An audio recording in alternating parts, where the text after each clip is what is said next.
Devaya. Om Namo Bhagavate Vasudevaya. Narayanam Namaskritya Naram Chaiva Narottamam Devim Saraswatim Vyasam Tato Jayamudirayeet Nashta Praishva Bhadresho Nityam Bhagavata Sevaya Bhagavati Uttama Shloke Bhaktir Bhavati Naishtiki Prashne Swadhamo Bhagate Dharmajnanatibhis saha Kalau Nashtadrashamesha Puranarko Dhunoditaha. We have 4 verses to read.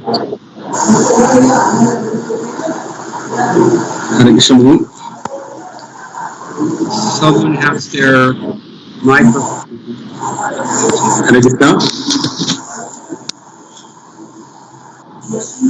I don't know what you're hearing, but I'm hearing a lot of noise. Can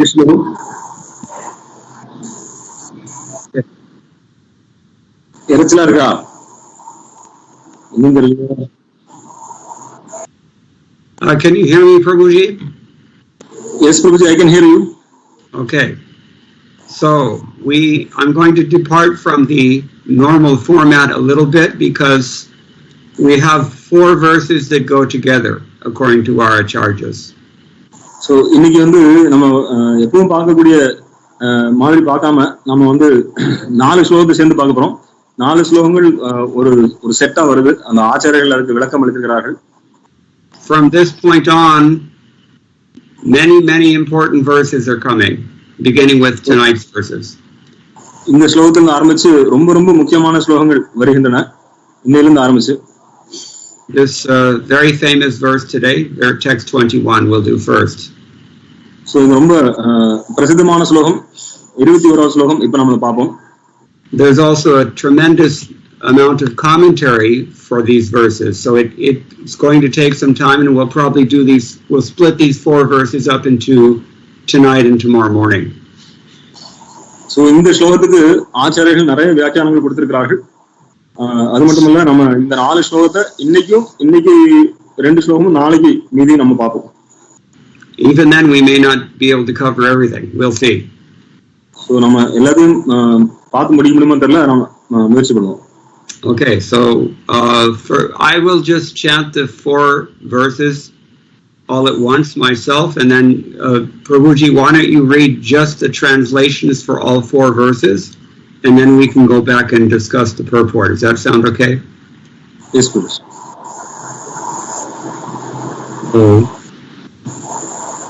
Itikshavaha karunikah suhridas sarvadehinam ajata shatravah shanta sadhavah sadhubhushanaha mayi ananyena bhavena bhaktim kurvanti yedraham madkrite tyakta karmanas tyaktastvajana bandhavaha mad ashrayaha kathamrishtaha shrinvanti kathayanti cha Labanti vividhastapa naitan madgata chetasaham ete tapithas.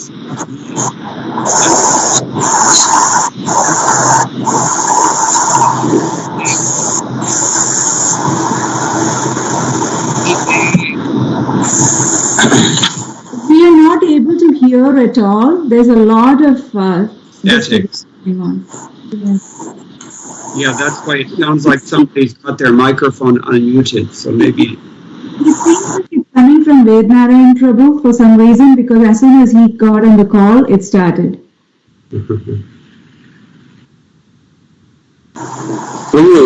என்னோட இதுல இருந்து அவருக்கு பாருங்க.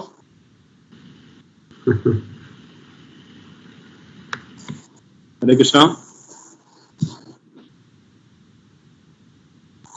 என்னோட meet பண்ற சத்தவர் தான் பாருங்க.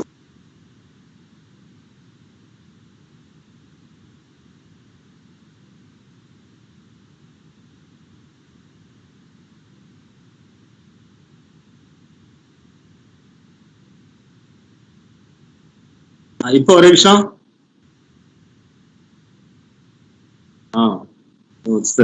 The culprit is the fan. The fan is making noise. So, பதம் 21 இருந்து 21, 22, 23, 24 பிரபு படிச்சிருக்கார். மொழிபெயர்ப்பு பொருளுரை சேஷி பக்திவேதாந்த சுவாமி ஸ்ரீல பிரபுபாத் கி ஜெய். 23. சாதுவின் அடையாளங்கள் என்னவென்றால் அவர் எல்லா வாழும் உயிரினங்களிடம் கொள்ளும் சகிப்புத்தன்மை, கருணை, தோழமை ஆகும். அவருக்கு எதிரிகள் இல்லை. அவர் அமைதியானவர், புனித நூல்களை பின்பற்றுபவர். அவரின் எல்லா தனிப்பண்புகளும் விழுமியவை. 22. அம்மாதிரி சாது விலகிச் செல்லாமல் பகவானிடம் கடும் உறுதியுடன் கூடிய பக்தி தொண்டில் ஈடுபடுகிறார். பகவானுக்காக அவர் உலகத்தில் குடும்ப உறவுகள் மற்றும் நட்பு பாராட்டுபவர்கள் போன்ற பிற தொடர்புகளை ஒதுக்கி விடுகிறார். 23. பரமபுருஷ பகவானாகிய என்னை பற்றி கேட்பதிலும் வழிபடுவதிலும் நிலையாக ஈடுபட்டிருக்கும் சாதுக்கள் உலக தொல்லைகளால் துன்பப்படுவதில்லை. ஏனென்றால் அவர்கள் எப்போதும் என் லீலைகள் மற்றும் செயல்களின் எண்ணங்களால் நிறைந்துள்ளனர். 24. ஓ என் அன்னையே, ஓ நல்லொழுக்கமுடைய பெருமாட்டியே, இவையே எல்லா பற்றிலிருந்தும் விடுபட்ட சிறந்த பக்தர்களின் குணங்களாகும். நீங்கள் அம்மாதிரி புனித சாதுக்களிடம் பற்றுக்கொள்ள விரும்ப வேண்டும். ஏனென்றால் இது உலக பற்றின் பெரும் கேடான விளைவுகளுக்கு எதிரிடையாக செயல்படுகிறது. 4 translations. Yeah. So these are very important topics. I'm just going to go through Srila Prabhupada's purport to text number 21, which is probably the most famous of these 4 verses. இந்த 4 ஸ்லோகம் ரொம்ப முக்கியமான ஸ்லோகங்கள். இதுலயும் இன்னைக்கு நம்ம 21வது ஸ்லோகத்துல பிரபுபாதருடைய பொருளை நேரடியாக பார்ப்போம். ஏன்னா இந்த 4 ஸ்லோகத்திலும் ரொம்ப முக்கியமான ஸ்லோகம் இந்த 21வது ஸ்லோகம். You want to read the purport in Tamil? Yes, please. பொருளை மேலே வர்ணிக்கப்பட்டது போல் சாது என்பவர் பகவானின் பக்தராவார். அதனால் அவருடைய அக்கறை பகவானிடம் பக்தி தொண்டு செய்வது பற்றிய அறிவொளியை மக்களிடம் ஏற்படுத்துவதே ஆகும். அதுவே அவர் கருணை ஆகும். பகவானுக்கு பக்தி தொண்டு புரியாத மனித வாழ்வு பாழ் என்று அவர் அறிவார். பகவானுக்கு பக்தி தொண்டு செய்யாத மனித வாழ்வு பாழ் என்று பக்தர் அறிவார். ஒரு பக்தர் நாடு முழுவதும் பயணம் செய்து வீடு வீடாக சென்று கிருஷ்ண உணர்வு பொருள் பகவான் கிருஷ்ணரின் பக்தராக இருங்கள். உங்கள் மிருக மனப்பாங்கை நிறைவு செய்வதால் உங்கள் வாழ்வை பாழாக்கிக் கொள்ளாதீர்கள். மனித வாழ்வு என்பது தன்னை உணர்வதற்காக அல்லது கிருஷ்ண உணர்வு கொள்வதற்காக உள்ளது என்று பிரச்சாரம் செய்கிறார். இவையே ஒரு சாதுவின் பிரச்சாரம் ஆகும். அவர் தன் தனிப்பட்ட வீடு வேறு பற்றி திருப்தி அடைவதில்லை. அவர் எப்போதும் மற்றவர்கள் பற்றியே நினைக்கிறார். அவர் பாவம் செய்த அனைத்து ஆத்மாக்களின் மேல் மிகவும் அன்பான மனிதர். அதனால் அவருடைய தகுதிகளில் ஒன்று காருணிக்காக கீழே விழுந்த ஆத்மாக்களிடம் கருணை கொள்ளுதலாகும். பிரச்சாரத்தில் ஈடுபடும் பொழுது அவர் பல்வேறு எதிர்ப்பு சக்திகளை சந்திக்க வேண்டி வரும். அதனால் சாது அல்லது பகவானின் பக்தர் சகிப்புத்தன்மை உடையவராய் இருத்தல் வேண்டும். சிலர் அவரை கொடுமைப்படுத்தலாம். ஏனென்றால் கட்டுப்படுத்தப்பட்ட ஆன்மாக்கள் பக்தி தொண்டின் தெய்வீக அறிவை பெற தயாராக இல்லை. அவர்கள் அதை விரும்பவில்லை. அது அவர்கள் நோய். சாது பக்தி தொண்டின் முக்கியத்துவத்தை அவர்களிடம் பதிய செய்யும் நன்றிக்கு அப்பாற்பட்ட வேலையை மேற்கொள்கிறார். சில சமயம் பக்தர்கள் வன்முறையால் பாதிக்கப்படுகிறார். இயேசு கிறிஸ்து சிலுவையில் அறையப்பட்டார். ஹரிதாஸ் டாக்குரர் 22 அங்காடி இடங்களில் அடிக்கப்பட்டார்.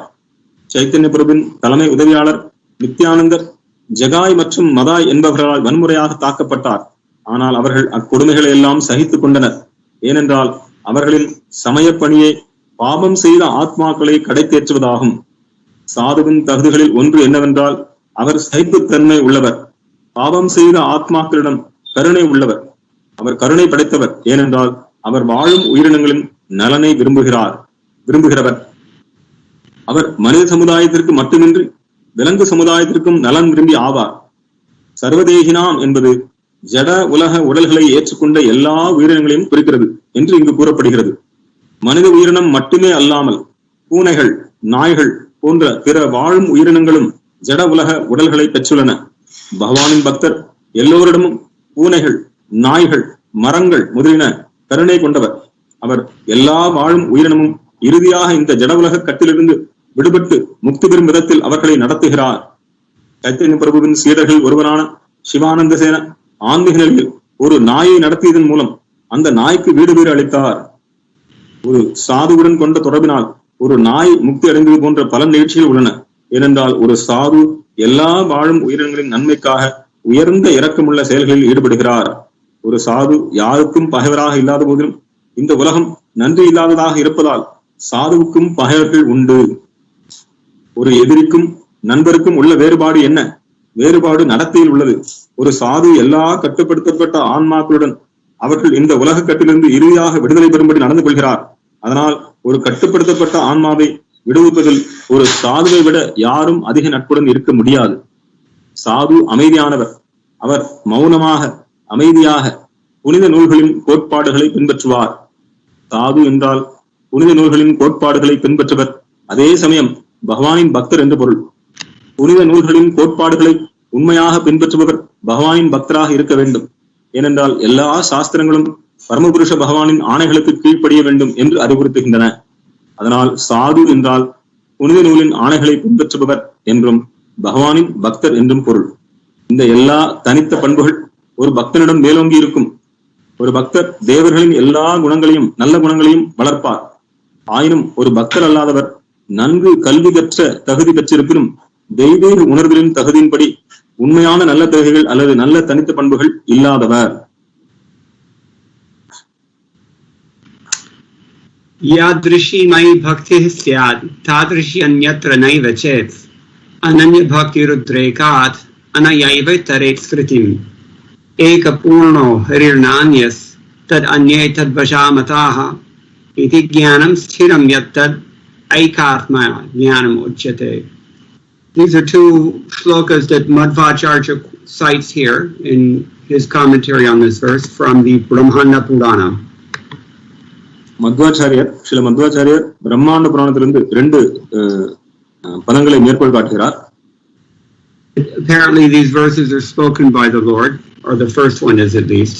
Yadrishi mayi bhakti syad, if there is such devotion unto me, tadrishi anyatra naiva chet, and nothing else but that, then that unalloyed devotion, because of its superiority, alone will deliver a person from material existence. Madhvacharya, அதாவது இந்த ஸ்லோகம் பகவான் கிருஷ்ணனை பேசியது. பகவான் சொல்கிறார், யாருக்கு இந்த தூய பக்தி இருக்கிறதோ, அதாவது இந்த தூய பக்தி மட்டும் வேற எந்த விஷயங்களும் இல்லாமல் தூய பக்தியுடன் யார் ஈடுபடுகிறாரோ அந்த பக்தியே அவருக்கு முக்தி அளிக்கக்கூடியது, அவருக்கு எல்லா நன்மையும் செய்யக்கூடியது. வேற எதுவும் தேவையில்லை. அந்த பக்தியை அவருக்கு முக்தியை கொடுக்கும். There's only one who is completely perfect, and that is Lord Hari. Everyone else is under his control. ஒரே ஒருத்தர் தான் பக்குவமானவர், அவர் பகவான் ஹரி. மற்றவர் எல்லோரும் அவருடைய கட்டுப்பாட்டில் இருக்கிறார்கள். This fixed awareness is called aikatmya jnanam. So இந்த நிலைத்த ஞானம் தான் பாத்தீங்கன்னா ஐகாத்மிக ஞானம் என்று அழைக்கப்படுகிறது. That's all Madhvacharya has to say about this verse, but Sridhar Swami gives further comment. Madhvacharya இதுதான் சொல்கிறார், ஸ்ரீதர சுவாமி வேற வியாக்கியானம் கொடுக்கிறார். He says in the 4 verses beginning with Titikshava, here Kapila Dev explains the symptoms of the saintly persons. So இந்த ஸ்லோகத்துல 71வது பதத்துல திதிக்ஷவல்னு ஆரம்பிக்கிறதுல இருந்து சாதுக்களுடைய குணங்களை சொல்கிறார். Very first thing he says, sadhavaha shastranuvartinaha. Sadhus are those persons who adhere to shastra. சாதுக்கள் என்றால் முதல்ல சொல்றது சாதுக்கள் என்றால் அவர்கள் சாஸ்திரத்தை பின்பற்றுபவர்கள். And the sadhu has behavior, that is his ornament.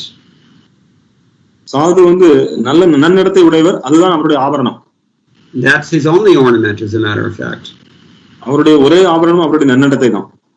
The devotees have these stated characteristics. So பக்தர்கள் இங்கே சொல்லப்பட்ட குணங்களை உடையவர்கள். This is all he says about text 21, so I'm going to skip ahead to Sanatana Goswami's commentary. So Sridhara சுவாமி 21வது பதத்துக்கு இந்த கருத்து சொல்கிறார். நான் சனாதன கோஸ்வாமியோட கருத்துக்கு பார்ப்போம். Sanatana Goswami has commented on each of these 4 Srimad Bhagavatam verses, but he doesn't do so in his commentary on Srimad Bhagavatam. So சனாதன கோஸ்வாமி இந்த 4 ஸ்லோகங்களுக்கும் வியாக்கியானம் எடுத்துக்கிறார். ஆனால் ஸ்ரீமத் பாகவதத்துக்கு வியாக்கியானம் அல்ல. Rather, he comments on each of these separately in different passages of the Hari Bhakti Vilas 10th chapter. Haribhakti விலாசத்தினுடைய 10வது அத்தியாயத்துல பல விதமான section, பல விதமான இடங்கள்ல வந்து இந்த 4 ஸ்லோகங்களை மேற்கோள் காட்டி அதுக்கு வியாக்கியானம் கொடுக்கிறார். So first in chapter 10, text 16 of Haribhakti Vilas, Sanatana Goswami says, Ye titikshavaha kshamashilaha suhrida nirupadhyupakarinaha shantaha krodharitahita vinayari mantova. That means that titikshava, somebody who is titikshu, that means he is kshamashila. He is naturally inclined to forgive or tolerate. So, Sanatana Goswami Haribhakti விலாசத்துல 10வது அத்தியாயம் 16வது ஸ்லோகத்துல சொல்றார், திக்ஷவாங்கிற வார்த்தைக்கு ஒரு சாது அப்படின்னா அவர் வந்து மன்னிக்கக்கூடிய குணமுடையவர், மன்னிக்கும் தன்மை உடையவர். In other words, he's giving us definitions for each of these terms here. Titikshava means kshamashila. He has a tendency to forgive. திதிக்ஷவா என்றால் மன்னிக்கக்கூடிய குணமுடையவர். And what is a friend? நண்பர்னா யாரு? That he says is nirupadhyupakarinaha. He is somebody who is an unmotivated benefactor. He helps you without any personal motivation. உண்மையான நண்பன்னா உங்களுக்கு நன்மை செய்வார், ஆனால் அவர் எதுவிதமான பலனையும் எதிர்பார்க்காத, எந்த பிரதிபலனையும் எதிர்பார்க்காத, எந்த நோக்கமும் இல்லாமல் உங்களுக்கு நன்மை செய்து மட்டுமே விரும்பக்கூடியவர், அவர்தான் நண்பர். He gives 2 definitions for shanta, peaceful. First definition, krodhadhirahita. He is bereft of such things as krodha and kama and mada moha matsarya ityadi. So shanta அப்படிங்கிறதுக்கு 2 விளக்கங்கள் கொடுக்கிறார். முதல்ல வந்து கோபத்திலிருந்து கோபம், அதிலிருந்து இருக்கக்கூடிய இத்தியாதி, அந்த மற்ற எல்லா விஷயங்களும் அது இல்லாமல் இருப்பவர், கோபம், லோபம், மோகம், மதம், ஆச்சரியம் இல்லாமல் இருப்பவர். And the second definition of shanta is that he possesses such things as natural humility and softness. Vinayadi mantova. So இரண்டாவது டெஃபினிஷன் வரையறுக்க என்ன சொல்றாருன்னா, சாந்தா அப்படின்னா அவர் வந்து பணிவுடையவர், பணிவு மற்றும் மற்ற அது சம்பந்தமான விஷயங்கள் உடையவர். And he repeats what Sridhar Swami said, sadhu sushilam eva bhushanam yesham te. Their only ornament is their character, sadhus. So சாதுக்களுடைய ஆபரணம் என்னன்னா அவருடைய நன்னடத்தை மட்டுமே. Parantu tulasi mala di sadravyam va, or they're ornamented by such items as tulasi mala. That's their ornament. அவருடைய வேறொரு ஆபரணம் என்ன சொல்லணும்னா துளசி மாலை அவருடைய ஆபரணம். In the 11th canto, we've also heard that it's described there that sufficient ornamentation for a Vaishnava is tulasi neck beads and Brahman thread with tilak.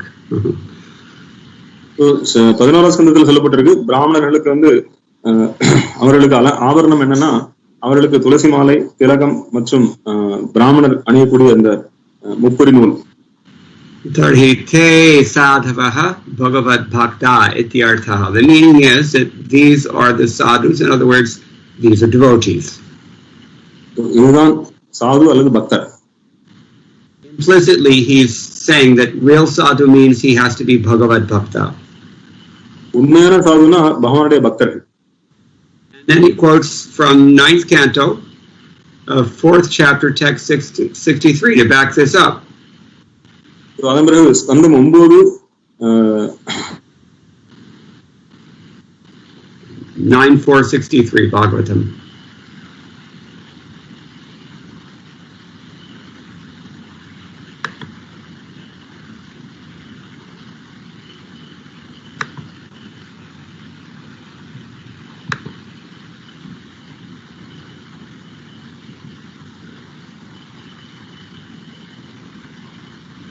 Okay, can you hear me? Anyone?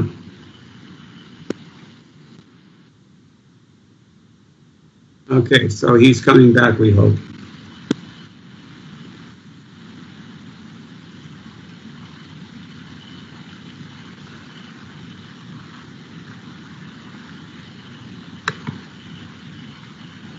Sorry for my phone got cut, I don't know. So, from 9th canto? Chapter 4, text 63. So, அத்தியாயம் 4, பதம் 63. Aham bhakta paradhino hiya swatantra iva dvija Sadhubhir grasta hridayo bhaktair bhakta janapriyaha. That means the Supreme Personality of Godhead spoke to, I think it was Durvasa, I'm completely under the control of my devotees. So Paramurusha Bhagavan Durvasa Murudan சொல்கிறார், நான் முழுமையாக என்னுடைய பக்தருடைய கட்டுப்பாட்டில் இருக்கிறேன். Indeed, I'm not at all independent. So நான் வந்து சுதந்திரமானவன் கிடையாது. I sit only within the cores of their hearts. நான் அவர்களுடைய இதயத்தில் வீற்றிருக்கிறேன். Because my devotees are completely devoid of material desires. ஏனென்றால் என்னுடைய பக்தர்கள் வந்து முழுமையாக அவர்கள் பௌதிகமான ஆசைகள் அற்றவர்கள், இல்லாதவர்கள். What to speak of my devotees? Even those who are devotees of my devotee are very dear to me. என்னுடைய பக்தர்களை பற்றி சொல்ல, என்னுடைய பக்தருடைய பக்தர்களே எனக்கு பிரியமானவர்கள். And then he says that this naturally proceeds to a similar verse, few verses away, 9.468. Sadhavo hridayam mahyam sadhunam hridayam tuaham mad anyate na jananti naham te bhyomanagati. That means that the pure devotee is always within the core of my heart, and I'm always within the heart of the pure devotee. So இன்னும் 2 ஸ்லோகங்கள் 9:4-68 அவர் சொல்றார், சாதுக்களுடைய இதயத்துல நான் இருக்கிறேன், என்னுடைய இதயத்துல சாதுக்கள் இருக்கிறார்கள். The sadhus, they don't know anything else but me, and I don't know anyone else but them. சாதுக்களுக்கு என்னை விட்டா வேற எதுவும் தெரியாது, எனக்கும் சாதுக்கள் அவர்களை விட்டா வேற எதுவும் தெரியாது. This is a common theme that I'm seeing in all the commentaries of all these 4 or 5 acharyas that we're quoting from today. So நம்ம இப்போ பார்த்துட்டு இருக்கிற இந்த மேற்கோள் வந்து எல்லா ஆச்சாரியர்களும் இதை மேற்கோள் காட்டுகிறார்கள். 9:4-66-68 பதங்கள். They all want to establish that when we see the word sadhu, it really means Bhagavad Bhakta, the devotees of the Lord. So here Sanatana Goswami is quoting all these verses just to establish that point. அவங்க எல்லாம் என்ன சொல்ல வராங்கன்னா, சாதுக்கள் அப்படின்னா பகவானுடைய பக்தர்கள், அதை வலியுறுத்துறதுக்கு விரும்புறாங்க. சாதுனாலே பகவானுடைய பக்தர்கள். In some, Sanatana Goswami continues, the references spoken by the Lord make it clear that sadhus alone are the devotees, or devotees are the sadhus, either way you want to see it. So Sanatana Goswami மேலும் சொல்கிறார், சாதுக்கள் அப்படின்னா பக்தர்கள் மட்டும்தான், அல்லது பக்தர்கள் மட்டும்தான் சாது. So in other words, a devotee is a sadhu. சொன்னா ஒரு பக்தன் அப்படின்னா சாது. And only sadhus can be devotees. சாதுக்கள் மட்டும்தான் பக்தர்களாக முடியும். So in the same way, the Lord's devotee is denoted even by the prominence of the word mahat. And this is the word, so he's adding another evidence. The word mahat is often used in Mahatma. So he's giving Prahlad's statement from Bhagavatam 5th canto, chapter 18, text 12, which many of you know. So வந்து சாதனை சொல்றார், மஹத் அப்படிங்கிற வார்த்தை சொல்றார். மஹத் அப்படின்னா यस्यास्ति भक्तिर् भगवति अकिंचना सर्वैः गुणैस्तत्र समासते सुराः हरौ अभक्तस्य कुतो महद्गुणा मनोरथे नासति धावतो बहिः.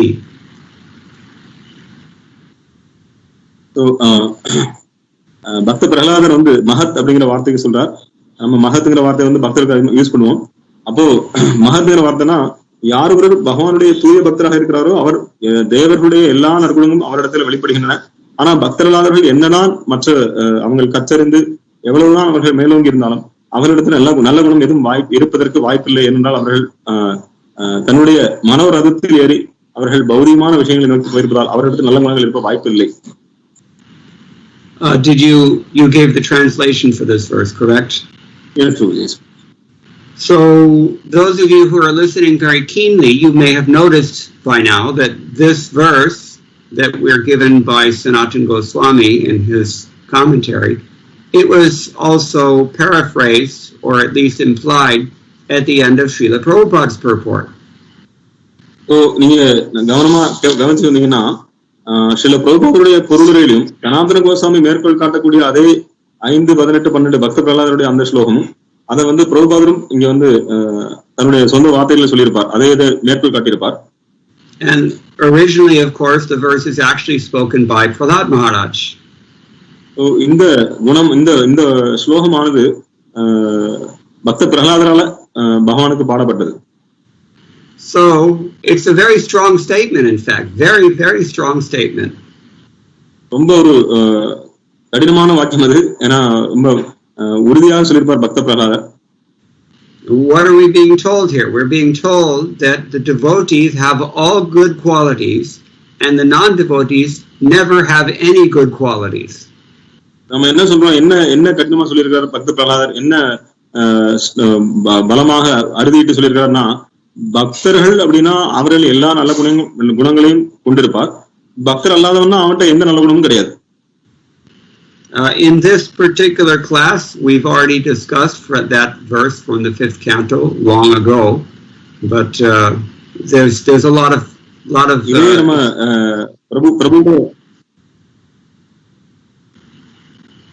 பிரபுவுடைய வகுப்புல நம்ம வந்து போன லாக்டவுன்ல முதல்ல ஆரம்பிக்கும் போது 5வது ஸ்கந்தம் 18வது படிக்கும்போது நம்ம இந்த ஸ்லோகத்தை பார்த்தோம். பிரபு வந்து நமக்கு கிளாஸ் கொடுத்திருக்கிறார். So we don't have time to go into all that, but the point is that if we find it jarring to hear Srila Prabhupada make such very strong, apparently judgmental statements, then we should recognize it's not really coming from Srila Prabhupada. So, இப்ப நம்ம பார்த்தோம்னா இப்பேற்பட்ட ஒரு கடினமான வாக்கியம், இப்பேற்பட்ட கடினமான பொருள்களில் பிரபுபாதர் மேற்கோள் காட்டுறோம்னா அவர் தானாக சொல்வதில்லை. அவர் இது வந்து பகவானுடைய மகாஜனங்கள் பக்த பிரகலாதர் இருந்து வருது, பிரபுபாதர் வந்து மேற்கோள் காட்டுறது. He's just restating what Sanatana Goswami said. Sanatana Goswami என்ன சொன்னாரோ அதை தான் அவர் திருப்பி சொல்றாரு. And Sanatana Goswami himself is just restating what Prahlad Maharaj said. Sanatana Goswami வந்து பிரகலாத் மகாராஜ் என்ன சொல்றாரோ அதை தான் சொல்றாரு. And if you have a problem with what Prahlad said, then I suggest you go to Mayapur and take it up with Ugnarana Singhadev. Tell him that you have a problem with Prahlad Maharaj and see what he says. இப்போ நீங்க பிரகலாதர் சொல்றதை ஏத்துக்க மாட்டேன் அப்படின்னீங்கன்னா, நீங்க உங்களுக்கு பிரச்சனை இருக்கு, பிரகலாத் சொல்றது பிரச்சனை இருக்கு, நீங்க மாயாப்பூர்ல போய் உக்ர நரசிங்கத்தை போய் பிரகலாத் சொல்றதை நான் ஏத்துக்க மாட்டேன்னு சொல்லி நீங்க சொல்லுங்க. அப்ப உக்ர நரசிங்கர் உங்கள்ட்ட வந்து என்ன சொல்றாரு பார்ப்போம். But think 3 times before you do anything. So நீங்க அதை செய்யறதுக்கு மேல 3 முறை யோசிங்கள். எதையும் செய்யறதுக்கு மேல 3 முறை யோசிங்க. Okay, so ityadi vachanartha vicharat tatha sat shabdenapi bhagavad bhakta eva. He says here that by considering these and other such statements, only the devotees are indicated by the word sat. So we're talking, the devotee means, sadhu means devotee, mahat means devotee, and now sat also means devotee, sadhu. So முதல்ல சாது என்றால் பக்தர் அப்படிங்கறத பார்த்தோம். அடுத்ததுல மஹத் என்றால் பக்தர் அப்படிங்கறத பார்த்தோம். இப்போ மூன்றாவதாக சத் என்றாலும் பக்தர் அப்படிங்கறத பார்க்கிறோம். Here Sanatana Goswami quotes from Canto 4, Chapter 22, Text 39. இப்போ சனாதன கோஸ்வாமி ஸ்ரீமத் பாகவதம் 4:22-29 மேற்கோள் காட்டுறார். Yad pada pangaja palasha vilasa bhaktya karnamashayam grathidamudgrathayanti santaha tadvannarittamatayo yatayo piruddha sroto ganastamaranam bhaja vasudevam. You know this verse? You want to translate it or else? I don't know. Sorry. Okay.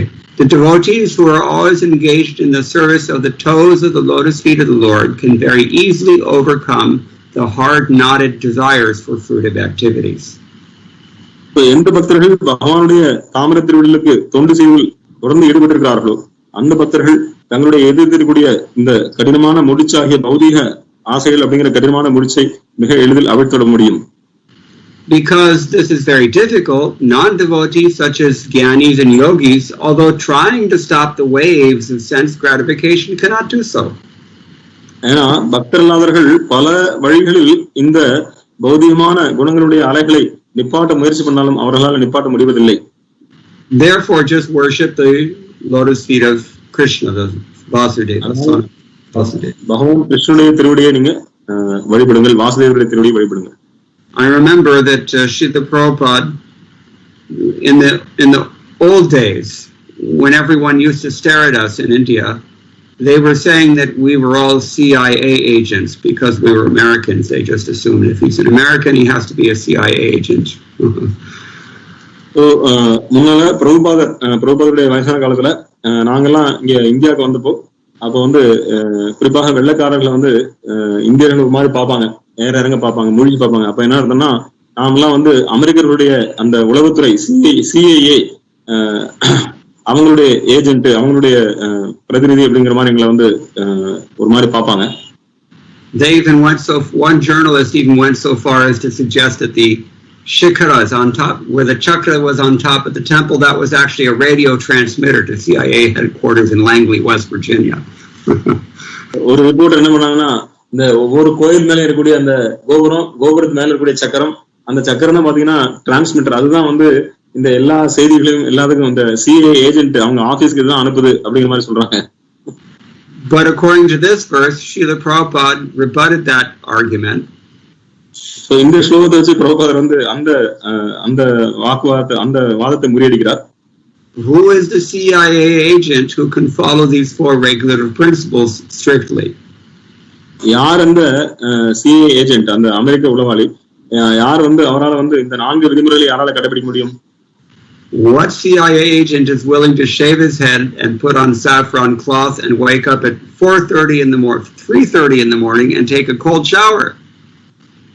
எந்த CIA உளவாளி அதிகாலையில எழுந்து அவர் வந்து தன்னுடைய தலையை மொட்டை அடிச்சுக்கிட்டு குடுமி வச்சு காவி ட்ரெஸ் போட்டு விடிகாலையில 3 மணிக்கு எழுந்து குளிர்ந்த தண்ணீரை குடிக்க எந்த CIA ஏஜென்ட் தயாரா இருக்கார்? And learn all these books and spend his whole day preaching about them. So இந்த புத்தகங்களை எல்லா புத்தகங்களையும் படிச்சு அதுக்கப்புறம் இதை வெளியே எடுத்துக்கொண்டு போய் மற்றவர்களுக்கு பிரச்சாரம் செய்யறதுக்கு யார் தயாரா இருக்காங்க? This is therefore a famous verse. Karmashrayam gratitam udgratayanti santaha. Devotees can easily follow these things because they're tasting something, but the non-devotees forget it. பக்தர்கள் இதை மிக எளிமையாக பின்பற்ற முடியும், சுலபமாக பின்பற்ற முடியும். ஏனென்றால் பக்தர்கள் இதுல வந்து சுவை அவர்களுக்கு கிடைக்கிறது, ஆனால் பக்தர்களாக இதை வந்து பின்பற்ற முடியாது. Okay, so following the meaning of these and other such references will give this idea. Sanatana Goswami concludes. சனாதன கோஸ்வாமி இந்த விஷயங்கள்லாம் சொல்றார். நமக்கு சனாதன கோஸ்வாமி சொல்லக்கூடிய விஷயங்கள் கொஞ்சம் புரிஞ்சிருக்கும். Now all that is just for text 21, Sanatana Goswami. சனாதன கோஸ்வாமி வந்து இந்த பதம் 21க்கு மட்டும் தான் இவ்வளவு சொல்லியிருக்கிறார். We have now Jiva Goswami. ஜீவ கோஸ்வாமி அவருடைய வியாக்கியானத்தை பார்ப்போம். In his Krama Sandarbha, Jiva Goswami says, Shanta Shamadamadi Sadhana Chatushtaya Sampanna Jnaninaha Sadhava Uchyante. That means the tranquil and wise Jnanis are called sadhus because they're accomplished in the practice of peacefulness, self-control, and so on, which is described in these 4 verses. So, Jiva Goswami வந்து சாந்தா அப்படிங்கிற வார்த்தைக்கு சொல்றார். மனதை அடக்கி புலன்களை அடக்கி சமநிலையோடு இருப்பவர் அவர்தான் வந்து சாந்தா, அவர் அமைதியானவர். He says that we also hear such verses as 5th canto 5th chapter text number 2. அவர் மேலும் மேற்கோள் காட்டுகிறார். Srimad Bhagavatam 5:5-2. Mahat sevam dwaram ahur vimuktes tamo dwaram yoshitam sangi sangam mahantaste samachittaha prashanta vimanyavah suhrado sadhavo ye. You want me to recite the translation also? Yes, please. Okay. Yeah, it's easier just to translate it because the doorway to live.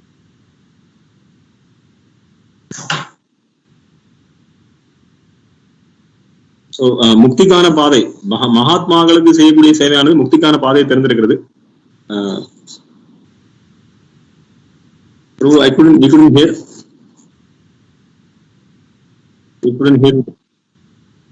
Prabhu, we couldn't hear you. I think your phone is muted.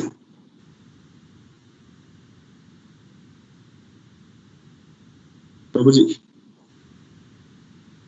Can you hear me, Prabhu?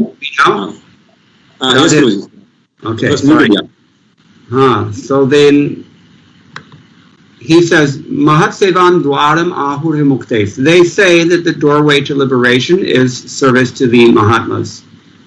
So மகாத்மாக்கள் செய்யக்கூடிய சேவையை முக்திக்கான பாதை திறந்திருக்கிறது என்று சொல்கிறார்கள். Likewise, the doorway to dark hellish condition of life is associating with the opposite sex or even those who are attached to the opposite sex.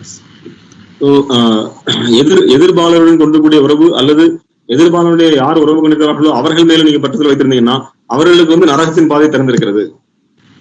Mahatmas te samachittaha prashanta. The Mahatmas, they're equipoised and they're peaceful. So மகாத்மாக்கள் அப்படிங்கிறவங்க அவங்க சமநிலை உடையவர்கள், அமைதியானவர்கள்.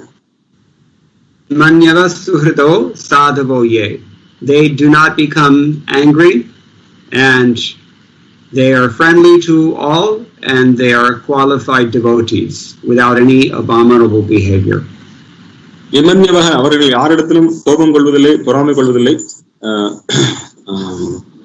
எல்லோருக்கும் நண்பராக இருக்கிறார், அவர்கள் சாதுக்களாக இருக்கிறார்கள்.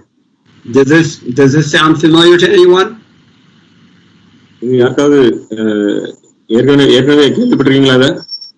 We heard this last week. Srila Prabhupada quoted this verse in his purport to the previous verse, text number 20. So இந்த ஸ்லோகத்தை நம்ம 20வது பதத்துல பிரபுபாதர் இந்த பதத்தை மேற்கோள் காட்டுறார். 20வது பதத்துக்கு மேற்கோள் காட்டுறார். That suggests that it's one of those important verses that we might consider learning. So இந்த ஸ்லோகத்தை எல்லாரும் படிக்க முயற்சி பண்ணுங்க. ரொம்ப முக்கியமான ஸ்லோகம் அது 5:5-2. Finally, Jiva Goswami concludes his purport. He says he speaks about the qualities associated with devotees, such as being tolerant. So அதன் பிறகு பக்தருடைய குணமான சகிப்புத்தன்மை பற்றி பேசுறார்.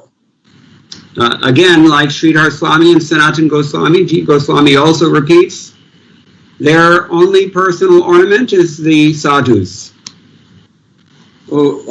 சாதுக்களுடைய ஆபரணம் அப்படின்னா அவங்களுடைய ஆபரணமே இதுதான், அவங்களுடைய நன்னடத்தை. There's an English proverb, a man is known by the company he keeps. So யாருடைய நண்பனாக இருக்கிறாயோ அதன் மூலமாக நீ யார் என்று தெரிந்து கொள்ள முடியும். Dime con quien andes y te diré quién eres. They say in Spanish that you tell me who you hang out with and I'll tell you what you are. நீ யாருடன் சகவாசம் கொண்டிருக்கிறாயோ நான் சொல்றேன் நீ யார் என்று சொல்கிறேன். So the ornament of the sadhu is other sadhus. So சாதுக்களுடைய ஆவரணம்னா மற்ற சாதுக்கள் தான் அவருடைய ஆவரணங்கள். Or there's another way you can take this also. Jiva Goswami gives two alternatives. So இன்னொரு விதத்திலையும் பார்க்கலாம். ஜீவ கோஸ்வாமி இன்னொரு விதமா சொல்றார். His second option is that although they're sadhus themselves, they like to adorn the other sadhus by praising them and offering them respect. அவர்கள் சாதுக்களாக இருந்த போதிலும் மற்ற சாதுக்களுக்கு அவர்களுக்கு பெருமை அளிக்கும், அவர்களை புகழவும் அவர்கள் விரும்புகிறார்கள். And then finally, the word te is used in this verse, which sums it up. He says,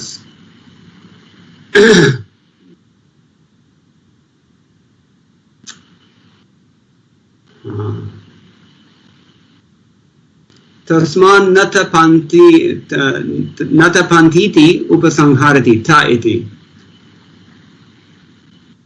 Te means them, they don't suffer. This is the point. Natapanti, they don't burn, they don't feel pain. அவர்களுக்கு எந்த விதமான துன்பமும் கிடையாது, அவர்கள் கஷ்டப்படுவதில்லை. That's I think so. That's going into the next verse, so I'm not going to go there. So அடுத்த ஸ்லோகத்துக்கு போது அதை நம்ம பார்க்க வேண்டாம். Finally, Vishwanath Chakravarti Thakur says, Sadhunam lakshanamaha chiturbhi. Again, in 4 verses, he's speaking about the characteristics of the sadhus. இந்த 4 ஸ்லோகங்களும் சாதுக்களுடைய குணங்களை வெளிப்படுத்துகின்றன. Now, Vishwanath Chakravarti Thakur gives 2 different lakshanas here. He gives Tatastha lakshana and Swarup lakshana, the primary qualities and the, you can say, secondary qualities. Viswanath சக்கரவர்த்தி தாக்கூர் 2 விதங்களில் விளக்குகிறார். ஒன்று ஸ்வரூப லட்சணம், இன்னொரு ததக்ஷ லட்சணம். அதாவது பிரைமரி முதன்மையான குணங்கள், இரண்டாம் தரமான குணங்கள். So they have such qualities as titiksha, they are tolerant. So அவர்கள் சகிப்புத்தன்மை உடையவர்கள். he mentions Shantaha Anugraha means peaceful means they don't get angry. சாந்த அப்படின்னா அவங்க வந்து அமைதியா இருக்கிறாங்க, அதாவது கோபப்பட மாட்டார்கள். Sadhavaha, how does he define sadhava? He says sarala. Straightforward, simple. சாதவா அப்படின்னா அவங்க வந்து சரளம்னா ரொம்ப எளிமையானவர்கள், ரொம்ப சிம்பிளா எளிமையா இருக்கக்கூடியவர்கள். Just like we say sarala sidha, simple and straightforward. So ஒளிவு மறைவு இல்லாமல் எளிமையாகவும் நேரடியாகவும் பேச வேண்டும். This is so important actually. Srila Bhaktisiddhanta Saraswati Thakur said that the primary defining characteristic of the Vaishnava is simple. So Srila Bhaktisiddhanta Saraswati Thakur சொல்றார், முதன்மையான முக்கியமான குணம் வைஷ்ணவனை அடையாளப்படுத்தக்கூடிய குணம் என்றால் அவர் எளிமையானவர். He is not complicated. அவர் ரொம்ப சிக்கலான ஆசாமி இல்லை. But sarala also has the connotation of honesty, which means he's not crooked. Very important point. Sarala எளிமையானவர்னா அவர் நேர்மையானவர், அவர் வந்து குறுக்கு புத்தி உடையவர் கிடையாது. So sadhun bhushayanti manayanti tite. They like to adorn the other sadhus by praising them, by showing respect to them. Manayanti. சாதுக்கள் மற்ற சாதுக்களுக்கு மரியாதை அளிக்க வேண்டும், அவர்களுடன் நட்பு பாராட்ட வேண்டும், அன்பு பாராட்ட வேண்டும், அவர்களுக்கு மரியாதை அளிக்க வேண்டும் என்று விரும்புவார்கள். Yadva sadhava eva bhushanani va priyam yesham te. Another way that he gives another option here to interpret this is that they think of the devotees dearly, as if these devotees are like jewels, ornaments. சாதுக்களுக்கு வந்து இந்த பக்தர்கள் அப்படின்னா ரொம்ப அவர்களுக்கு ரொம்ப பிடித்தமானவர்கள். அவங்க வந்து ரத்னம் போல, ரத்னம் போல அந்த பக்தர்கள் எல்லாரையும் அந்த சாதுக்களுக்கு பிடிக்கும். Do you have any jewelry? You don't have to answer the question. ரத்னங்கள், ஜுவல்லரி, ஏதாவது ஆபரணங்கள் உங்களுக்கு இருந்தா அந்த ஆபரணங்களை வந்து நீங்க உங்களுக்கு எவ்வளவு பிடிக்கும்னு நம்ம சொல்ல வேண்டிய விளக்க வேண்டிய அவசியம் இல்லை. Everyone has their own private tanga maligai. ஒவ்வொருத்தரும் தனித்துவமான ரகசியமான தங்க மளிகை வச்சிருக்கீங்க. How do you keep your gold? தங்கத்தை எங்க வைப்பீங்க? Very carefully. You safeguard it. You protect it very carefully. ரொம்ப கவனமாக நம்ம பாதுகாப்பா ஒரு இடத்துல இருக்கும். So think of the devotees like that. You should keep them in your company very carefully and take care of them. பக்தர்களையும் அதே மாதிரி கவனமாக பார்த்துக்க வேண்டும். உங்களுடைய சங்கத்துல அவர்களை கவனமா பாதுகாக்கணும். If only we took care of devotees the way we take care of our jewels.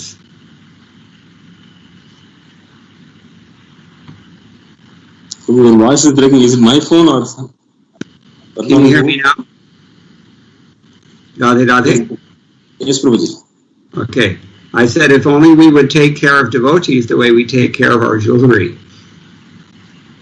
நம்மளுடைய ஆபரணங்களை, நகைகளை எப்படி, தங்கத்தை எப்படி பாதுகாப்போம் அது மாதிரி நம்ம பக்தர்களை பாதுகாக்க வேண்டும். Okay, so this is how Vishwanath Chakravarti Thakur sees this. Srila Vishwanath Chakravarti Thakuruடைய விளக்கம் இதுதான். These are the external characteristics of the devotees. இதெல்லாம்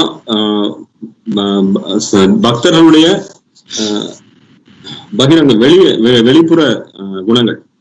Tatastha lakshana. Maybe we can say auxiliary characteristics.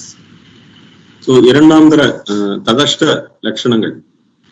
But the principal quality, the Sarup Lakshana, is also described. Vishwanath Chakravarti tells us. முக்கியமான லட்சணங்களும் விஸ்வநாத் சக்கரவர்த்தி சொல்கிறார். Ananya means there's nothing else that a devotee worships. No, not Brahmaji, not Shiva, nobody else. Ananya, அதாவது என்ன சொல்றேன்னா, அவர்கள் பகவான் கிருஷ்ணன் தவிர வேற யாரையும் வழிபடுவதில்லை. பிரம்மாவை வழிபட மாட்டாங்க, சிவபெருமானை வழிபட மாட்டாங்க. அவர்கள் பகவான் கிருஷ்ணன் மட்டும் வழிபடுவார்கள். And if you have been listening carefully, you may recall this is more or less what Madhvacharya told us in the verses that he quoted from Brahmanda Purana. நீங்க பாத்தீங்கன்னா பிரம்மாண்ட புராணத்துல மத்வாச்சாரியர் மேற்கோள் காட்டினார்ல, அந்த ஸ்லோகத்துல இததான் மத்வாச்சாரியர் சொன்னார். Aikantiki bhakti or ananya bhakti means you're only interested in Krishna and those who are dear to Krishna. So ananya bhakti, aikantika bhakti அப்படின்னா நீங்க கிருஷ்ணனிடத்துல மட்டும் அல்லது கிருஷ்ணனுடைய பக்தர்கள் அது மட்டும் தான், வேற எதுவும் கிடையாது. And they worship with moves such as dasya or sakya etc. with firmness, dridham. அவர்கள் திடமான நம்பிக்கையோடு தாசிய பாவம் சக்கிய பாவம் எந்த பாவத்திலான அவங்க வந்து பகவானை வழிபடுவார்கள். That's discussed more in the coming verses, so I'm not going to elaborate on that very much right now. வரக்கூடிய ஸ்லோகங்கள்ல அதை நம்ம மேலும் பார்ப்போம்.